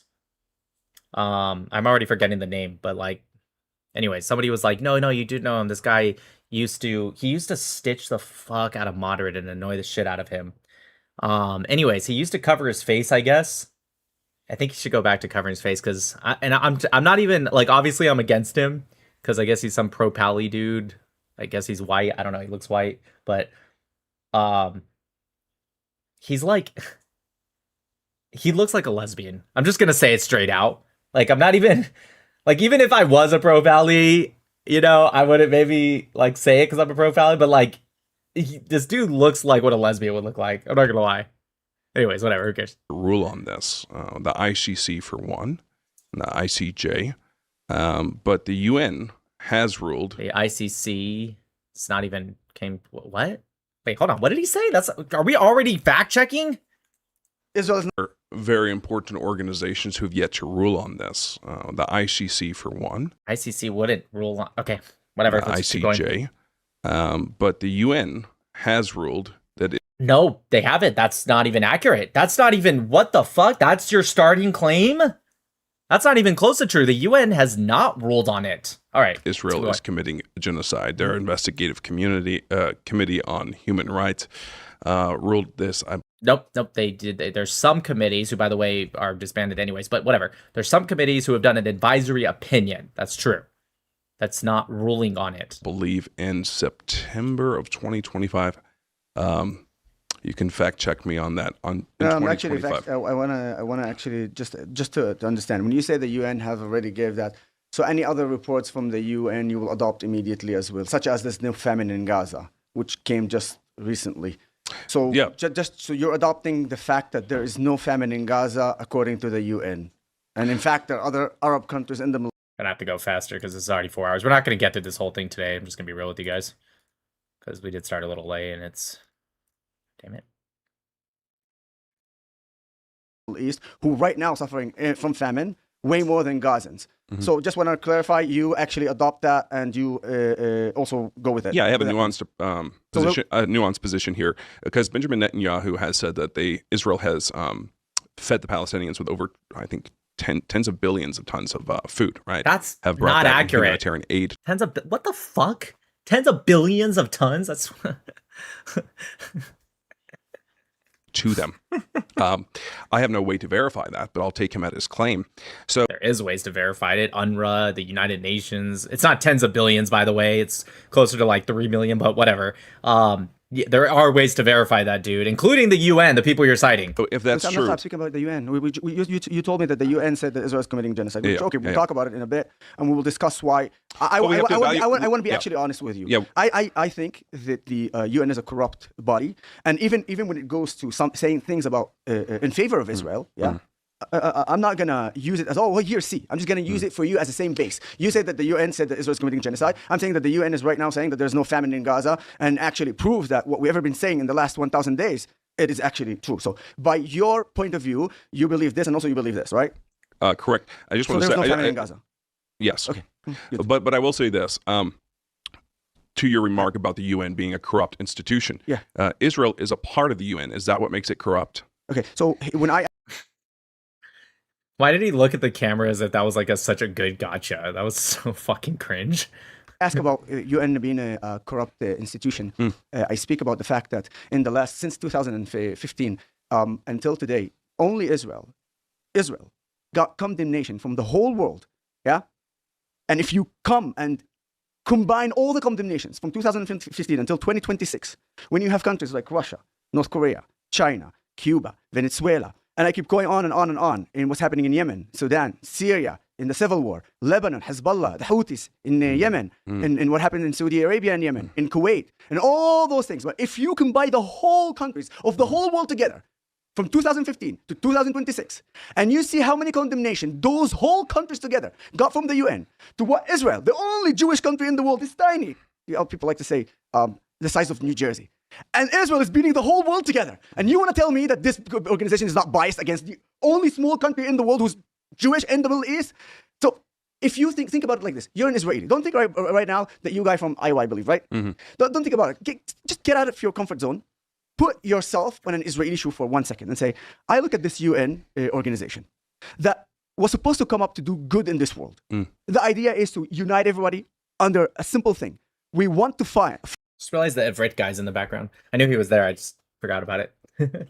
He looks so stupid. Fight wars. We don't want wars. We want peace, and we want the world to be a better place. In order for us not to have what we had in World War I and World War II. Just to give you guys a little bit of a background thing, I was on the phone with Yoseph after we, talked about the whole fight thing and all that going on. Made sure he was okay. I told him, I was like, was that the Everett guy in the video that tries to step up to you after Dennis gets pushed down? He's like, yeah, and he told me that when he first walked in, him and Emily, and I'm sure his people that he was with, they saw him and they were like, aren't you the Everett guy? And they just like laughed in his face. Now, then you find out that the only Jewish country in the world, the state of Israel, is getting far more condemnation than any other country in the world combined together. And you want to tell me that as an Israeli, you wouldn't say, wait, you have Russia doing what they did to Ukraine. You have the Chinese doing what they do to the Muslims in their re-educational camps. I'm sure you heard about it, right? You have Cuba doing what they do. Are you speaking of the Uyghurs? I'm speaking about what the Chinese government is doing for Muslims. Yeah, in the educational camps. Yet nobody is speaking about it. Yet nobody is giving those condemnations. You have what's going on in the Middle East. Go back to Syria during the civil war. Do you know how many people died in the civil war? Now leave the fact that Israel has actually saved Syrians through the operation called the Neighborhood Operation, yeah? But put that aside. I'm going to ask you again. Just think about it as my point of view, my shoes, or the Israeli shoes. If you as an American, and America got 100 condemnations through the past 2 years, and then you have the entire world itself and get 30 condemnations, you're okay with that? And you don't think that the UN is not a biased organization against the US? Define biased. Literally what I said. When you have I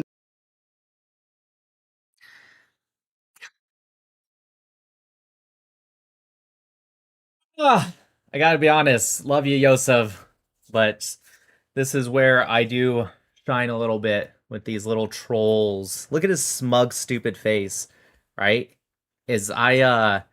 Sometimes people get so lost, and I used to do this too, to be fair. I've gotten a lot better this past couple years. Sometimes you get so lost in the argument, you don't realize the tactics. That's the little, look at this smug, stupid face right here. right? This guy has like a bowling ball circle face. Anyways, you don't realize the little tricks that they're doing. Like, instead of answering anything Yoseph said, he just goes, define bias. Define. Like, you know what I would have done in that situation? I'd be like, I have no problem defining that, but can you answer what I said, and from your point of view at least? In the last 11 years, the tiny state of Israel getting so many condemnations, and then the entire world combined doesn't arrive to that, to slightly as close as possible to the condemnation that Israel is getting. So you tell me, atrocities is happening all around the world. Wars are happening all around the world. We not only think that, we see that the obsession of the UN, led by political driven, especially from a lot of the Arab countries, on the top of them, Qatar, yeah? And you want to tell me, do you need more definition than that? Define bias? I will repeat again, because maybe you're not. No, I don't need you to repeat again. I want to answer. If America had the same treatment. Benjamin, can I answer the question? Because right now it's a monologue. So this is supposed to be a debate. My name is Yosef. Sorry. I know that you think about Benjamin Netanyahu. I'm not a prime minister of Israel yet. Okay. Yeah. So I might be the first. I might be the first Arab. Listen, the reason why I said Benjamin is you're as good at defending Israel as Benjamin Netanyahu, and so you are a worthy opponent. So let me answer your question about United Nations bias. Put worthy opponent. Put all this talks. Yeah, hold on. Good job, Yosef. That's right. Call it out. Call it out. You know. Let me finish, please. Just please answer me for my question. Don't interrupt me. I'm trying to answer you. Thank you very much. You're welcome. I'm waiting for the answer. Thank you.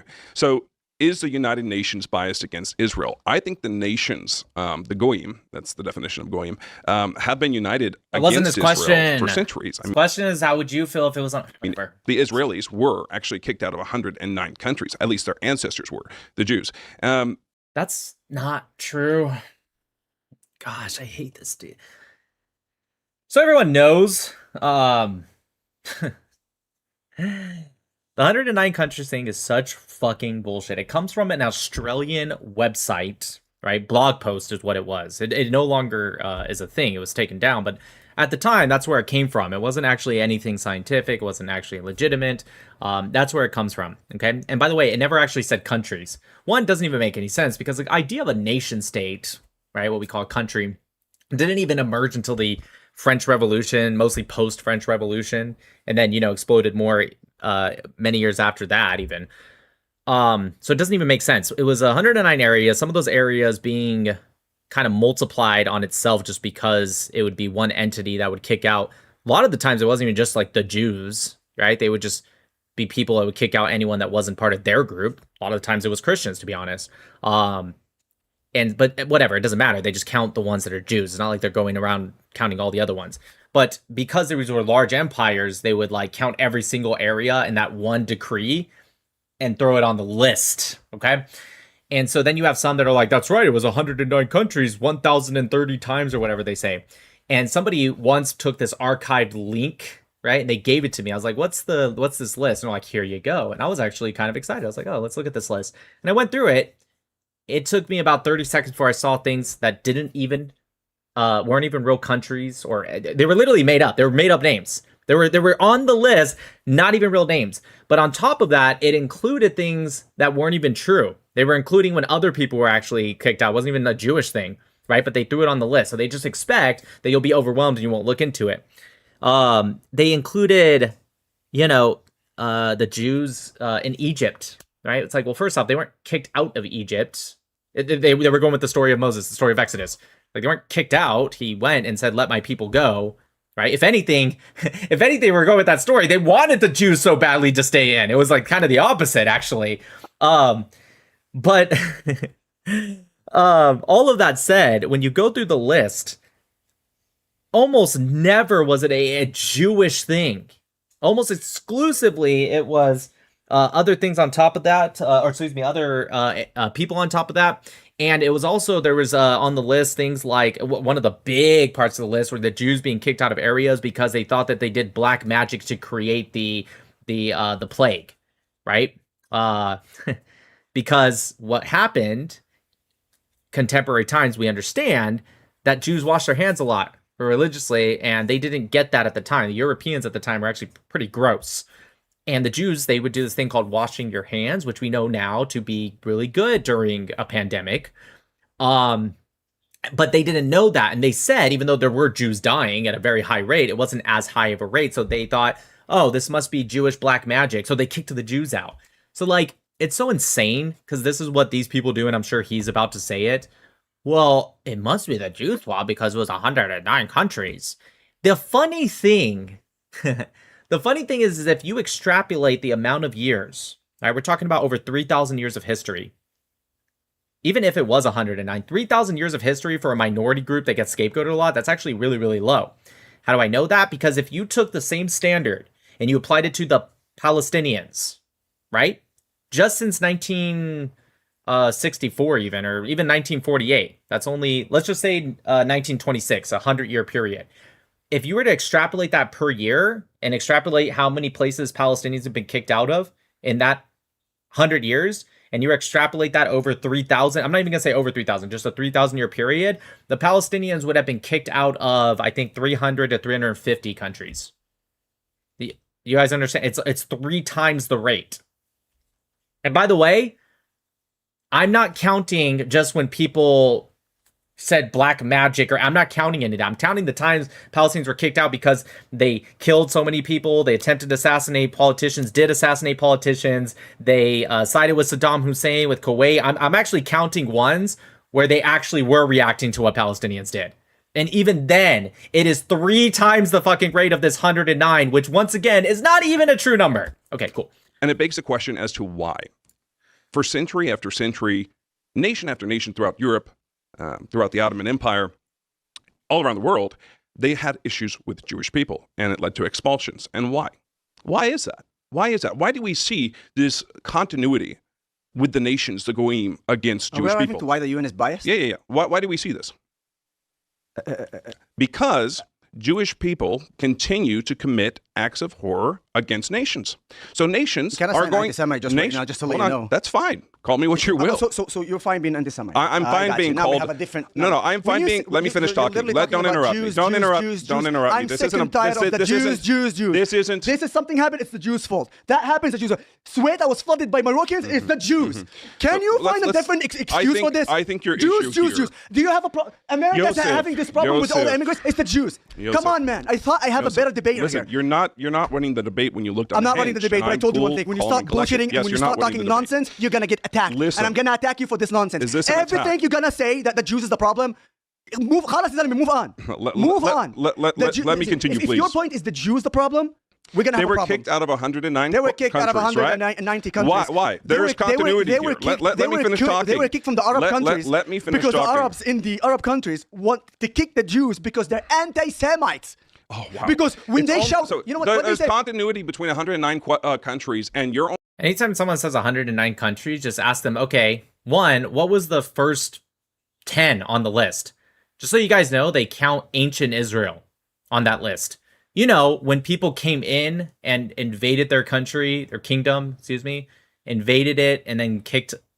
By the way, the 109 is not when they kicked out all Jews. They just count any time there was like even a small group of Jews kicked out. Just FYI. They're not counting like when the Jews were kicked out, which already debunks their whole entire point. Why? Because their point is that, oh, if it's 109, it must be the Jews' fault. But if you're counting just like when a group of Jews, let's just assume you're right that they did something wrong. Okay, let's just assume. Well, then they're not blaming the Jews. They only be blaming that group, right? Because they really thought it was just Jews. When did they kick all of them out? So it already kind of debunks itself, but whatever. Nonetheless, my point is that the first ones on the list are just like ancient Israel itself and Judea. They're like counting when other people just went in, which I'm not even blaming. That's how the world was back then. Empires came in, they got defeated, others defeated them. Like that's what happened. But that's what they're fucking counting. Don't ever ask somebody who says 109 countries that question because they always get it wrong. And also don't ask them what were the reasons.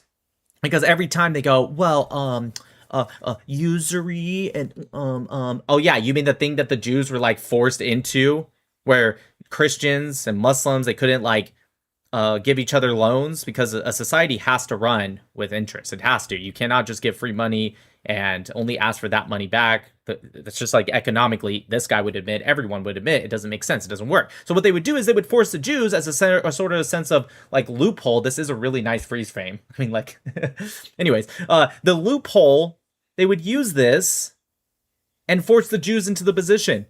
And then when they built up a debt with the Jews, what did a lot of these people do? A lot of these, well, to be honest, a lot of times it was Christians.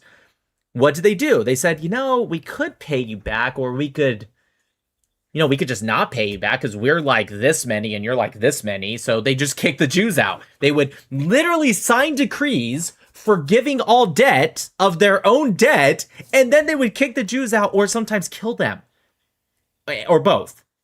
And this is where the concept of the money-hungry Jew comes from, which is really fucked up if you think about it. It's like, I gave you money and all you're doing is like, hey, can I like get my money back? And it's like, these freaking money-hungry Jews. Like, it's really fucked up. Anyways, a little bit of history if you guys didn't know that. Although I'm sure this group does. Only response is all of them did it simply because they're anti-Semitic. Your response and that's is what that I'm going to challenge. The United Nations, all over the place. Yes, thank you very much. The United Nations together have ruled that Israel is committing genocide in Gaza. No, they haven't. There we go. And you're only. What did he just say? Did he say all together? I'm going to challenge. Ruled that Israel is committing. Yeah, he did say that. He said the United Nations together. No, they haven't. That's not true. You're just literally fucking lying.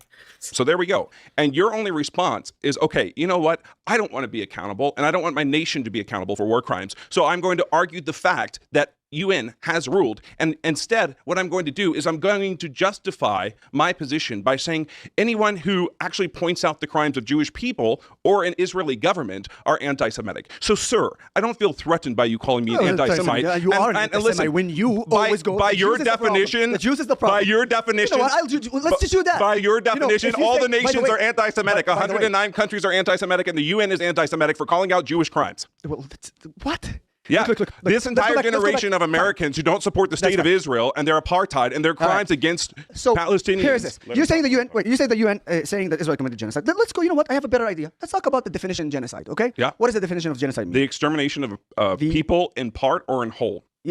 Intent of extermination or destruction of a people. How many in part bombs or in Israel whole. dropped on Gaza in the last 1,000 days?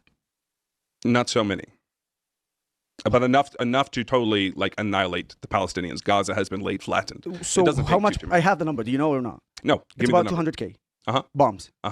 We destroyed 70 to 80% of the buildings in Gaza. Yeah.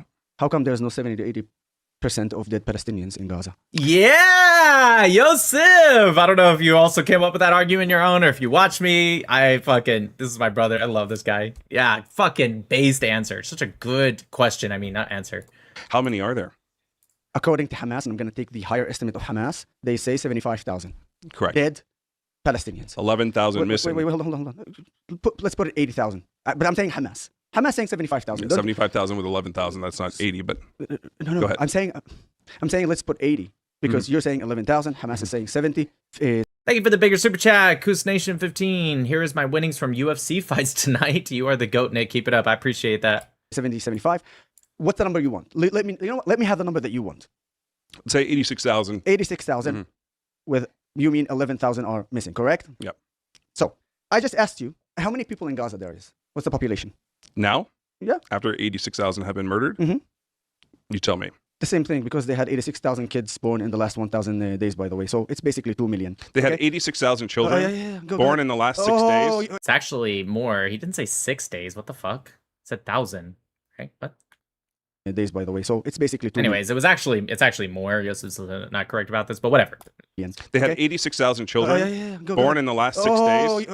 In the last in 1,000 Gaza. days. Oh yeah, baby. You have no idea what you're talking about. They're a factor of baby. In fact, can we fact check that? Oh, please fact check that. In fact, when you want to fact check that, please go to the El Barghouti family when they did a huge scandal. When they actually Barghouti said that the women in Gaza is sort of like a factory for babies. Yeah, and now the Barghouti family needed to apologize in whole in the West Bank. So today, the amount of Palestinians in Gaza is still 2 million people. But I won't even go further. Let's so say you say they are committing genocide by committing it in part. I'm not finished. I want to ask you a simple question. Fact check me or not fact check me. Let's say even, okay, they didn't have those babies. Okay, you say 86,000 died. That leaves us with 1.92 million Palestinians in Gaza. Now, I'll ask you again.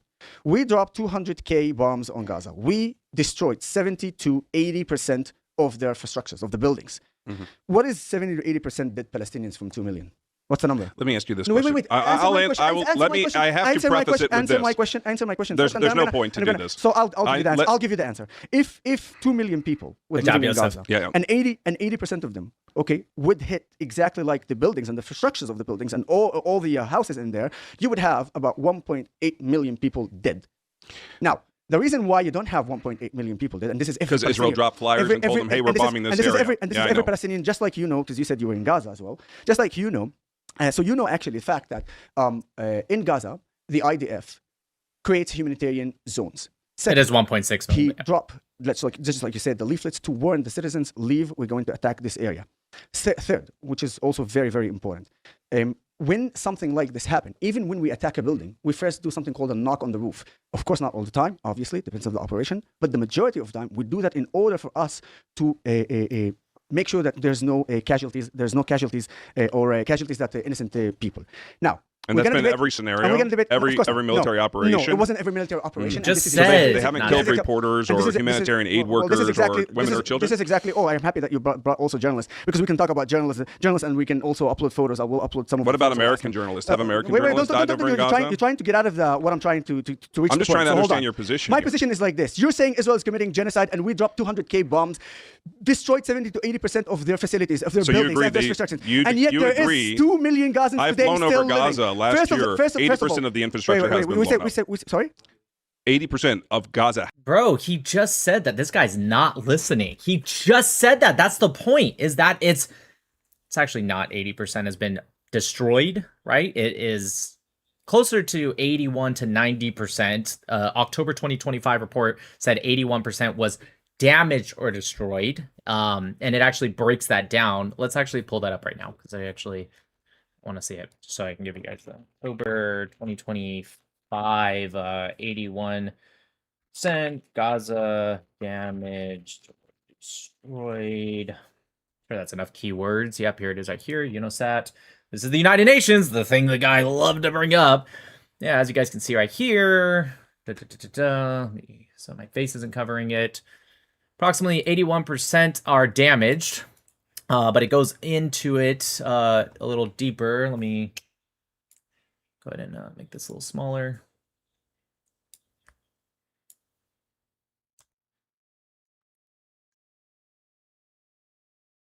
Okay, there you go. It goes into it. So 123 were destroyed. 123,000, excuse me, were destroyed. 17,000 were severely damaged. So let's just add that into destroyed, because severely damaged probably going to have to end up tearing down the building anyway. So let's call that what? 17,000 plus 123,000 is 140,000. Let's call it 145,000 just to really be conservative here, right?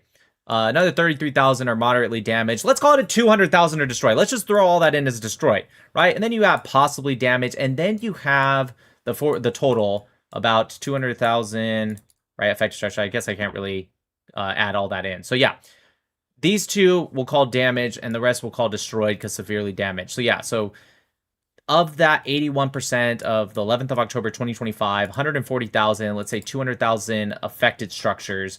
So that would be about 50 plus 40,000.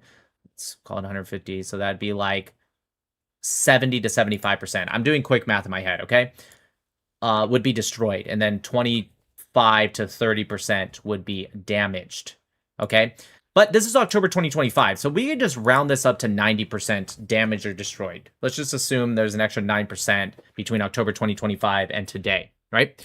So that'd be 90% damaged or destroyed. Just to give you guys the statistics here.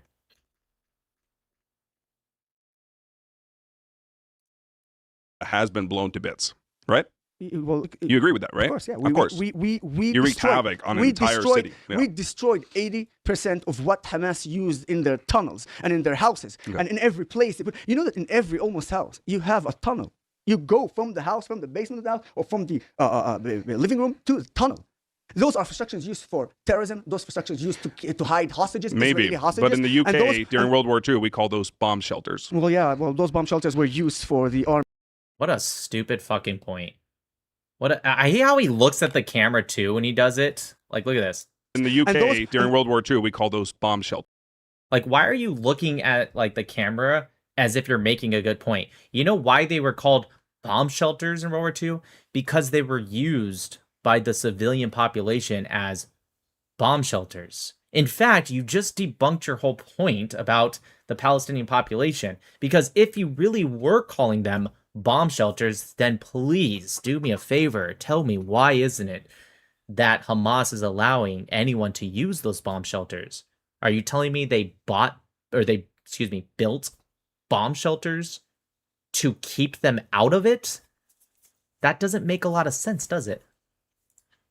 Well, yeah. Well, those bomb shelters were used for the army, not for a terrorist organization. No, they were like used on Hamas. residential premises. In any case, if you want to talk about the UK, by the way, bombed Dresden. You know how many they killed? Yeah, I know. And by the way, I'm very, very familiar with how much the United States and this is exactly why, and the UK despite killed the fact that this is what the UK Germany. did in Israel, not only we did not 180 degree, but the fact is that I'm not arguing that the United States isn't guilty of war crimes or genocide by itself. the way, now I that. know I understand more. But let me just clarify, if I wasn't clarified enough.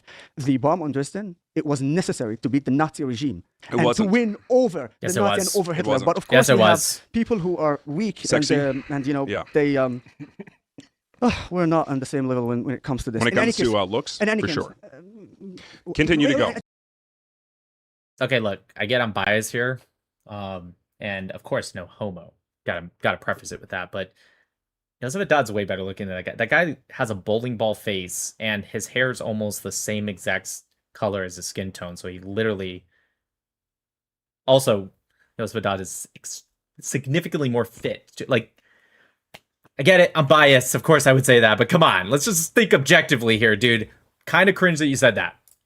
Continue to go. You said Dresden, right? I gotta ask you a question. When you respond like this, do you think, honestly, that makes you, I don't want to say better or whatever it is, but that really makes you feel good? Yeah, it does, actually. So that's good to know. I will go back to what I actually believe in, which is talking about the fact. Do. So without the emotional I still understand from you. If we dropped 70 to 80%, if we destroyed 70 to 80% of the buildings in Gaza, why there isn't 70 to 80% dead Palestinians? Just this answer. That's it. That's the question. Yeah. Okay, because like I said before, that Israel dropped leaflets. They let people know where they were going to bomb, when they were going to bomb, what targets they were going after.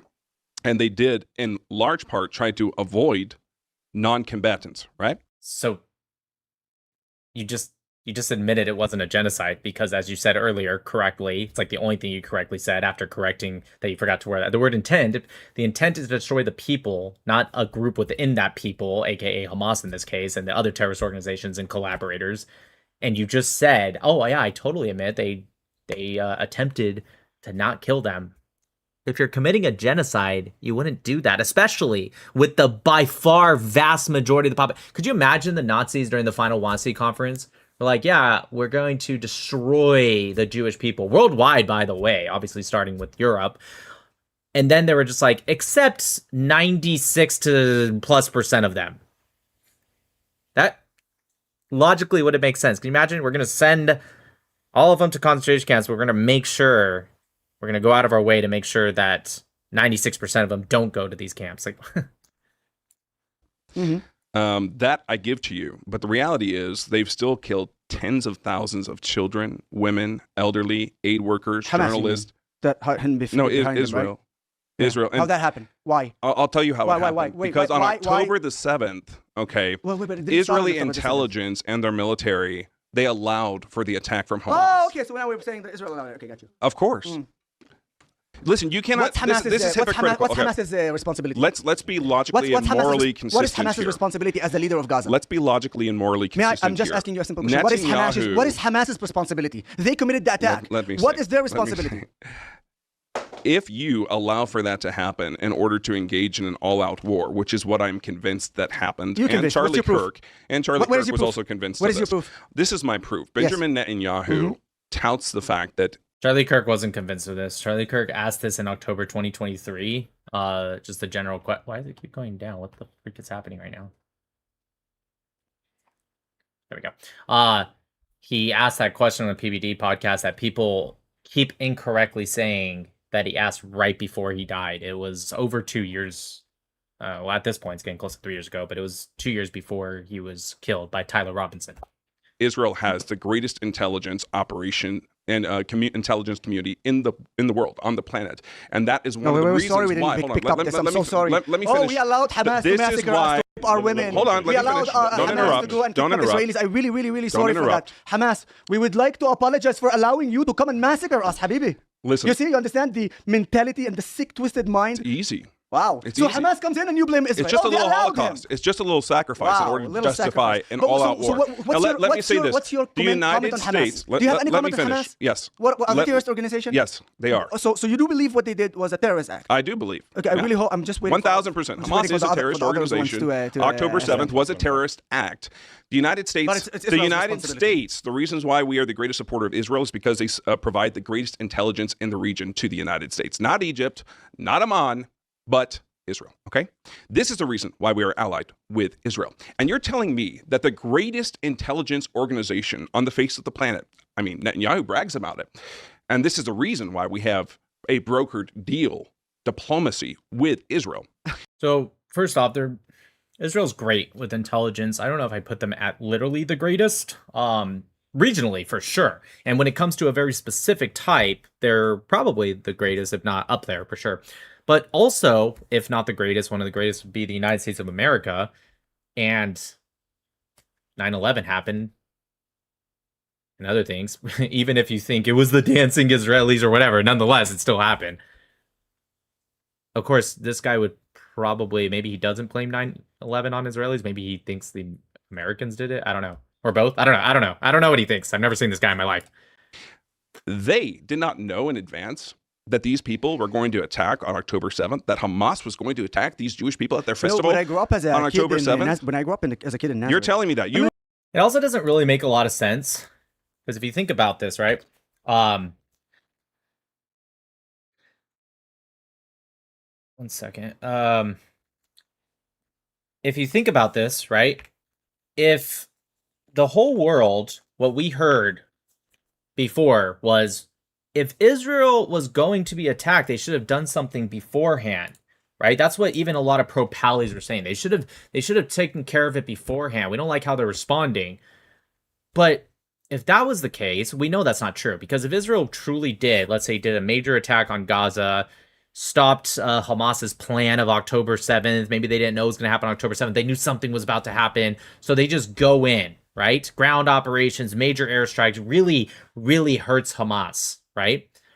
The whole world would have freaked out anyways. Don't give me this bullshit where it's like, oh, you wanted it to happen. I do blame Hamas. At least this guy's blaming Hamas. The Vrit guy thinks Hamas is the same as Israel. But at least this guy is saying, no, Hamas is a terrorist organization, but you let it happen. It's such an insane point. What should Israel have done? Israel should have went in and done almost exactly the same thing. Maybe even worse, because now there's not hostages, so they don't have to be really as careful, if you will, right? You guys would have bitched anyways. You would have called it a genocide anyways. In fact, all the conspiracy would be flying all around. You want to know what they would have said if Israel did that? They would have said, how do we even know they're telling the truth? Israel could have came out and been like, well, Egypt gave us a warning. It wasn't super specific. They would have been like, oh, Egypt? Those Zio puppet government Egypt? Oh, yeah, I bet. Well, we have American intelligence that also backed, oh, America? The people that pretty much fund your whole country? The whole world would have just been like, you're making it up so you can ethnically cleanse and genocide the Gazans. We know for a fucking fact that's exactly how they would react if Israel went in ahead of time and said, hey, trust us, we have to do this. We had evidence that they were going to do this big attack on us. Of course that's what would have happened. Don't give me the fuck off. You truly believe that? So basically you're saying that the Israeli intelligence organization is shit. So unfortunately. And their military is shit. And you guys are incapable of being able to prevent this attack from happening. So may I actually now finally as somebody who's been there, and you know that on the border with Gaza that there's patrols. As a kid from why weren't there patrols? As a kid from Nazareth. Answer the question. As a kid from Nazareth, I grew up actually idolizing America. Great. For me, I saw in the United States a country that presents the values of democracy, the values of freedom of speech, freedom of religion, and in fact, just living the dream of a good life. Then happened the 9/11. And I was so certain. I even remember I was 17 years old in my school, coming to my friends and telling them, "Oh, Bin Laden is going to be caught in like few days, no more than that. The FBI, the CIA, the But Pentagon, the dancing Israelis can go. the Pentagon and everything. There it It's is, so right there. amazing. I'm telling you, few days and Bin Laden is in the hand of America, the greatest power in the world, and the greatest army in the world. And the day is going on, and the months is going on, and the years going on, and Bin Laden is free and has not been captured. Like, oh my God, the biggest empire in the world with the best military, and having also the Israeli intelligence in their side, and they can't catch Bin Laden. I had some disturbance about it. And How can you compare the two? And I was. How can you compare the two? Listen, That's not a. if you want, not a valid comparison. So if you want, try another one. I'm gonna stick with that because for me, saying that if you have the intelligence to know what about to happen and then you allow it to happen because you just want to say, oh, you know what, this is a good way, let enter Hamas, but then you actually go and talk about Israel and leave the fact that Hamas on the 7th of October got up, invaded Israel, massacred 1,200 Why weren't there patrols? Israelis, Arabs, and Jews. Why weren't there patrols on October 7th? By the way, do you understand that some of the attacks that Hamas did completely blind the Israeli intelligence and the cameras and the intelligence of the southern of Israel? And this is part of what we need to investigate. And unfortunately, due to political issues, we haven't yet investigated that, but we do need. And you know what? I'll tell you even more than that. If we find out that there's a treason, and if we find out that people did deliberately things that they shouldn't have done, not only we should punish them, but as someone who has the mindset of a Middle Eastern, That was going to be my next question. everyone who is actually took part, which we don't have yet any evidence of that, but if there is, they should be punished in the most extreme way, I say. But until now, Facts. and because of the fact, Like facts. Yeah. Everyone.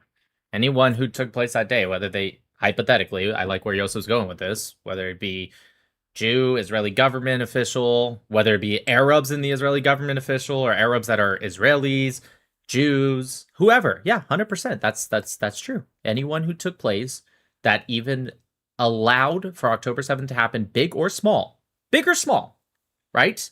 The raping of your women and men, actually. There's reports on that as well.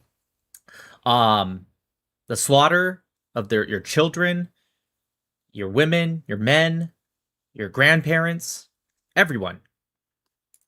that we still, you're just talking. You don't actually have the evidence. You have why and why and why and why.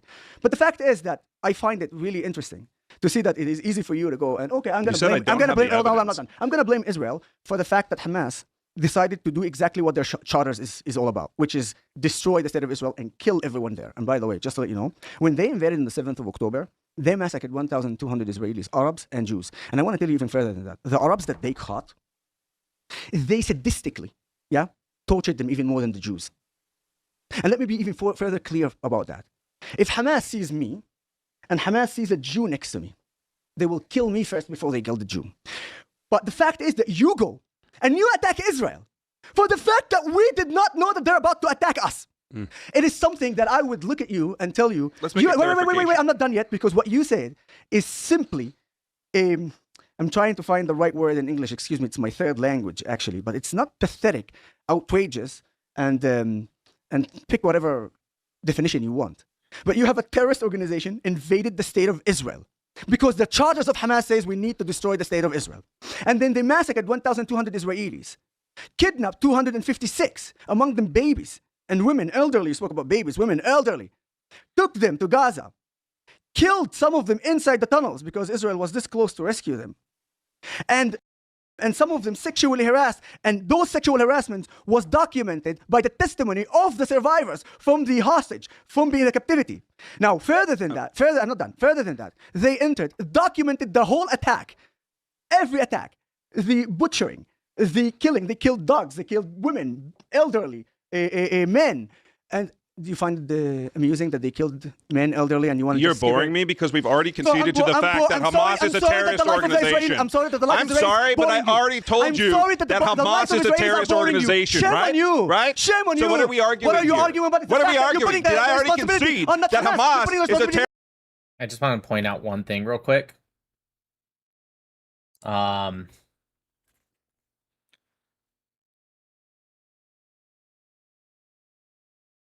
Where is it? Look at this guy's face. This is the Palestinian guy. Oh, it's not showing the cursor.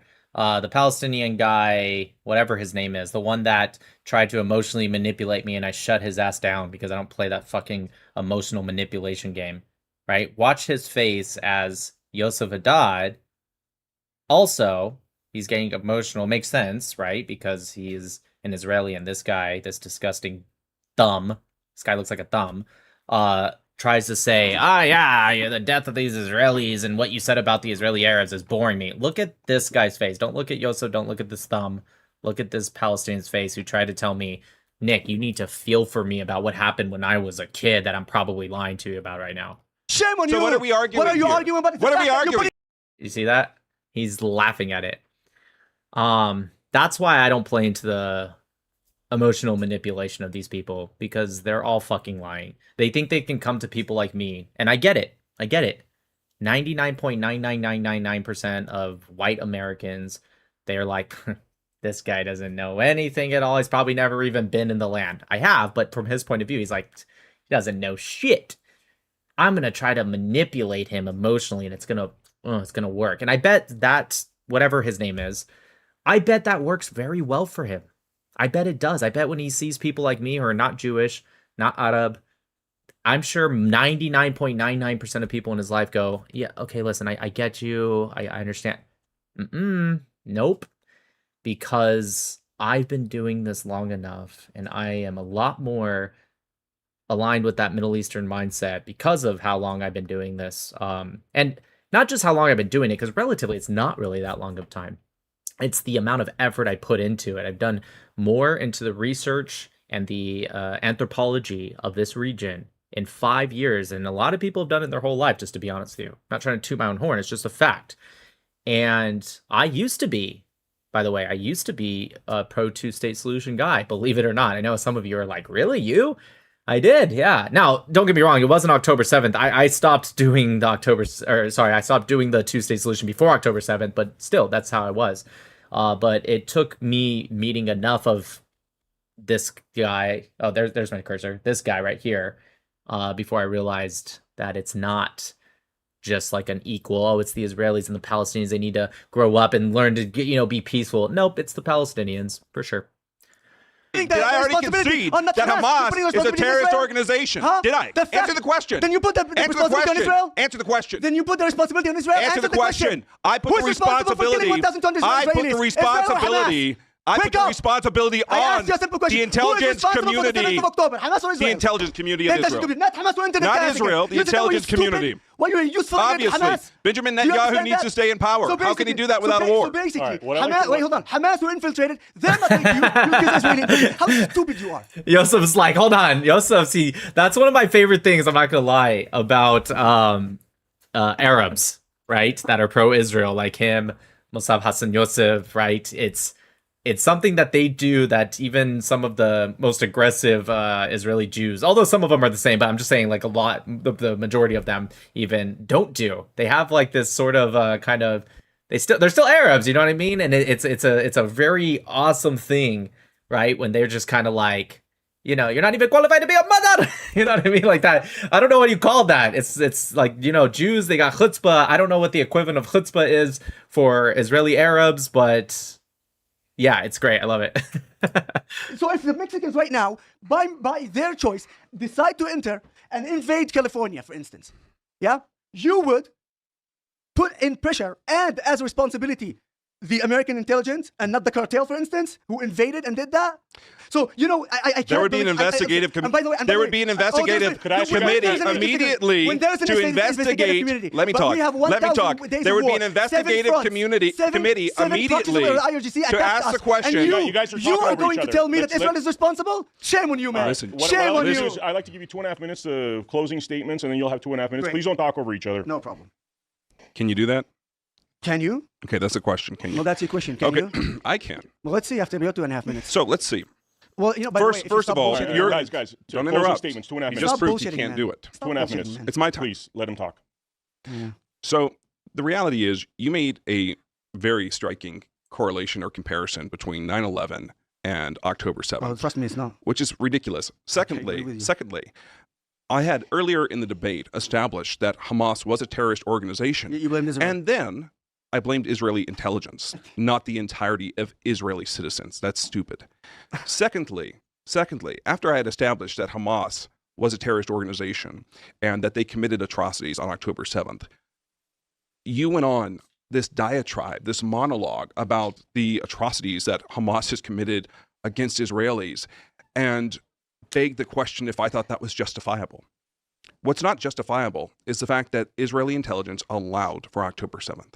1,000%. Where's your proof? 1,000%. The fact that the military was told. So what the fact check is telling me, it's giving me this kind of mixed thing, which it appeared earlier on, which it said that, yes, there was, they knew somewhat that it was coming. And here we go. So it is contradicted. This is too broad of a statement. One sec, let me read this. Mm-hmm. Sorry, I'm going to pause this real quick so I can read this properly. So what it says, there's too broad as stated official Israeli investigations and reportings do show major intelligence and warning failures before October 7. So what it's basically saying is that there has been some intelligence, although your statement saying it's too absolute. I reclaim my time. I did not. Give him. I'm keeping time. He's got another minute. You give him as much as you want. The fact that he keeps spitting bullshit, it's good because after you just literally said, he is 100% sure. That's why he said, that's it. It's the claim point. And now you have fact checked and you said, listen, it's disputed. And this is all I want to say. There was intelligence failure. So it's kind of like. Of course it was intelligence failure. Yeah, of course. Exactly. I was literally just about to say that. Of course there's intelligence failures. Nobody has denied that. His claim, and I don't know who the moderator is. I think maybe he was there, but he wasn't. Obviously, my guy was Sean Kelly in the middle. But nonetheless, of course there was failure of intelligence. Obviously, that's 100% certain. You can't have anything, even a smaller attack, let alone something like October 7th or 9/11, without intelligence failures. That's insane. And the moderator, honestly, whatever, it doesn't matter. I'm sure Yosef's about to say it. Of course there's intelligence failures. But that's not the claim. The claim wasn't there was intelligence failures, they need to do a better job. Excuse me, maybe Israel needs to fire more people than that already has been attacked. Yes, absolutely. Yosef already clarified that. There needs to be an investigation, and that's not really for me to say, although if you ask my opinion, I agree, obviously. But, Israelis need to figure that out. But his claim is that Israel allowed for it, not Israel had some warning failures or intelligence failures. Come on. You debated the moderator guy, you face blind mofo. You face blind mofo? Did I debate him? Okay, well, I don't remember that. Are you serious? Are you fucking with me right now? I am really face blind. Well, wait, why the fuck is somebody I'm debating the moderator then? If that's the guy, if he's anti-Israel, why the fuck is he? I'm texting Sean tomorrow. Of course there's intelligent failure. But what he's saying is that the responsibility of the attack is by the intelligence, not Hamas who attacked us. That's my problem. Okay, I'm going to give you 2.5 minutes to retort after he's done with his time. While my statement and former opinion is that the Israeli intelligence community purposefully failed. Okay. This yet does remain to be seen. And this is why I said in your example, if Mexico was to invade the United States, I said that the United States should form an investigative committee. Okay, this guy's just repeating himself, and because we're short on time, I'm just going to be honest, I'm just going to skip with him. I want to see what Yosef says, because we don't have time. We're going to probably have to do this a couple times just to get through it. Talking about listen. They laws, support the Jewish women's rights and dude, come on, man. You see multiculturalism and diversity in Israel. And right, bro. Israel needs a better cuisine, so we need some curry chicken in Tel Aviv ASAP. Bro, what the fuck? Okay, listen, this isn't really necessary to say, but Israel is by far. I've been all over the world. Okay, I've been to many places. I couldn't even give you a number. I'd have to actually sit and think about it and label it out. Like the guy debating Yosef, Honorable Crusader, can you debate him? Sure, no problem. But what was I saying? Yeah, Israel is by far one of the best places for cuisine. It's not even close. That's insane. Okay. I'm giving you 3.5 minutes because you went longer. Yeah. Okay. How do you recover from this bullshit? So, let's do something like this. I'm gonna actually have those 3.5 minutes to solely speak about the topic itself because I think he said Israel should let Hindus take over Israel. Does he not know there are Indian Jews? The audience deserve to understand and realize the truth here and not the nonsense that we've been going through in between each other. The simple fact is Israel is not committing a genocide. And in fact, by a definition, if Israel dropped the leaflets and if they had targeted, if it cannot be a genocide by definition. So by definition, in the definition of genocide, when Israel does that, you cannot say that Israel is committing a genocide, both in the legal definition. But legal definitions doesn't matter for people like this, for useful idiots who just want to prompt their ideas and hideous. The UN doesn't. Wait, sorry. For 3.5 minutes, I listened to your bullshit about gays, about LGBTQ, about abortion, and about marrying Indians. Continue. Now you need to stop and talk about the genocide in Gaza. You're racist against Indians. Okay. Be pretty, and shut up. Okay. Now, because you say that you're pretty, right? So be pretty and shut up. Thank you. Now, another thing is, the bottom line is that any normal person who looks about the definition of genocide, which is the intent to literally target and erase people, in part or whole. Now, in part or in whole. Now, I will, in 30 seconds, show you how it's far from being that. I would have, if you would have allowed me and answered the questions that I said when I said 75,000. Now, you say 11,000. I'm going to tell you again what Hamas is saying. So Hamas is saying 75,000 dead Palestinians in the last 1,000 days. That's what Hamas said. Israel is saying that, and I'm going to take the lower estimate of what they're saying, because some sources are saying 25,000 members of Hamas were killed, eliminated. I'm going to go with the 20,000, okay? So 20,000 dead Hamas terrorists, and then you have 75,000 Palestinians in general. Every year, with or without war, 5,000 Palestinians die from natural diseases, okay? And that's a low estimate. That's actually the low estimate.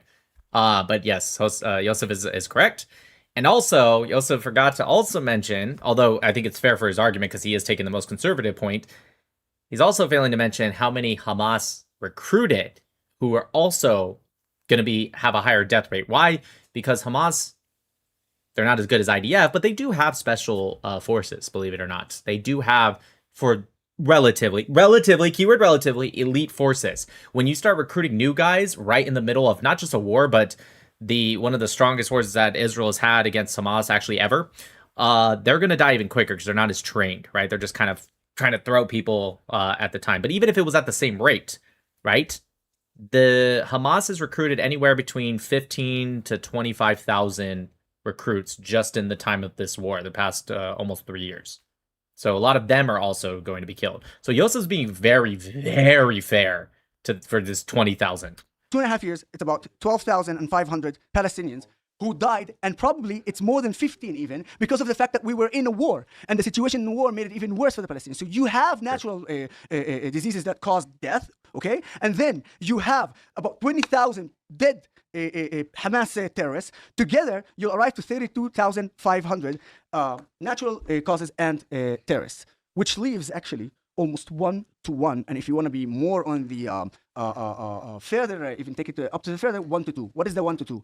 For every dead terrorist, unfortunately, 2 civilians died. That is below the average range of every modern war that happened in the last 100 years. Okay? Now, based on the 1-to-2, and based on the fact that we destroyed 70 to 80% of the buildings in Gaza, yet there is no 70 to 80% dead Palestinians. We dropped 200K bombs on Gaza, on Hamas, on their infrastructures, on their tunnels, on their terror activities. And yet, they have over 2 million Gazans living in Gaza. That is the simple truth, okay? Therefore, anyone who calls this a genocide, 1, does not know the definition of genocide, 2, is a useful idiot that just bumped the Hamas narrative, that no more than that, and 3, if you put responsibility on Israel for not stopping an attack and not actually pointing on the attacker, who in their charter are saying, we are coming here to destroy Israel. And the final statement, because I know that this guy is not going to... Yeah, we got to wrap it up. 20 seconds. Well, 20 seconds. Yeah. You know what they shouted in Gaza few weeks and few months, time after time, before the 7th of October?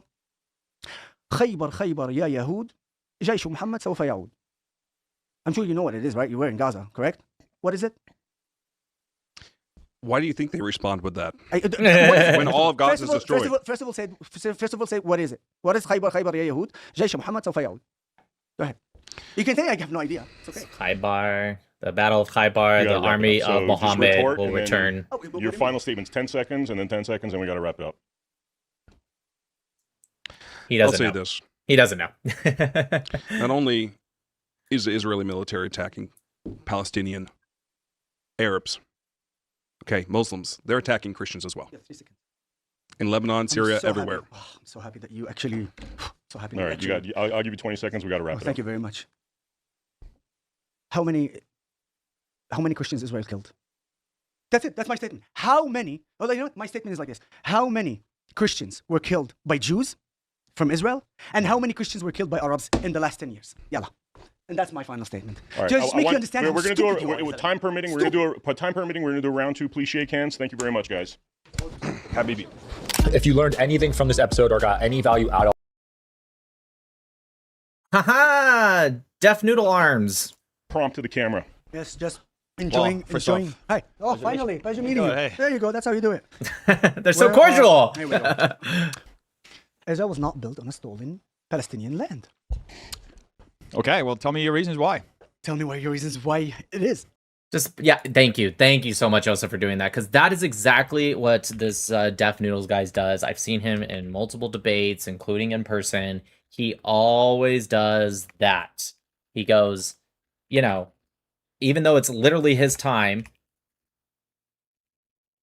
to speak, give his reasons, whatever. He always does that. It's like, yeah, you just go first. You tell me. Like, what do you mean? He already went first. His fucking claim is the first. That's his claim. That's your time to start countering, bro. Oh, you made the claim? But just to clarify, when you say Palestinian, to who you refer? To today's Palestinian? No, you're asking a bunch of questions. I just asked you to explain why you believe that claim. But in order for me to give you don't give me a bunch of conditions. Just explain your claim. That shouldn't be that hard. May I ask you what the definition of Palestinians? Okay, well, I don't want to play a definition game. I want to know why you're claiming your claim. The fact that you can't even state your claim is already a problem. He already stated his claim. Who are, in your eyes, the Palestinians? This is how I can claim my problem, because there's two ways to do it. Just claim your claim. Just make it. I don't care about definitions. I want your claim. And this guy's already 2 seconds in. He's already retard maxing. Come on, bro, please. Who are the Palestinians? Tell me. I genuinely need to know, because if you just tell me your claim. I don't want to argue about who is a Palestinian. Just so you know, this is what Deaf Noodles Cat Ears Boy does when he doesn't know the answer. He's, I don't know, too proud to say I don't know. He does this every time he doesn't know something. Why do you believe that? The claim is Israel was not built on a stolen land. And in order for me why do you believe that? And in order for me to tell you why I believe that, I need to understand who are the Palestinians in your eyes. Just start telling me why you believe it, and maybe we'll debate that later. Yeah, it's such a stupid point. He doesn't believe it because he doesn't believe it was stolen land. That the claim is what he believes. You either then, this guy's never done debate in his life. You either then say I agree or I don't agree, and why, right? His reason is in the claim. Obvious. It's common sense here. I don't believe that Israel is on stolen land. Why do you believe that? Because he doesn't believe it's... There's only two reasons. He either doesn't believe it's Israel, obviously not, or he doesn't believe it's stolen land. Obvious answer. So pedantic. It doesn't matter. Just explain your claim, bro.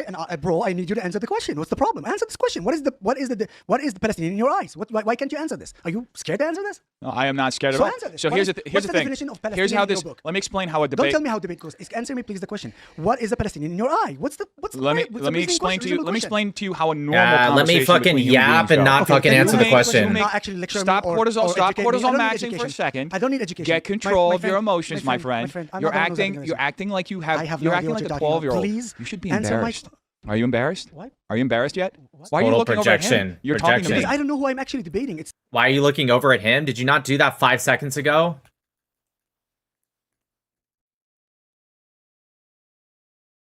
I don't care about definitions. I want your claim. And I need... Guys are...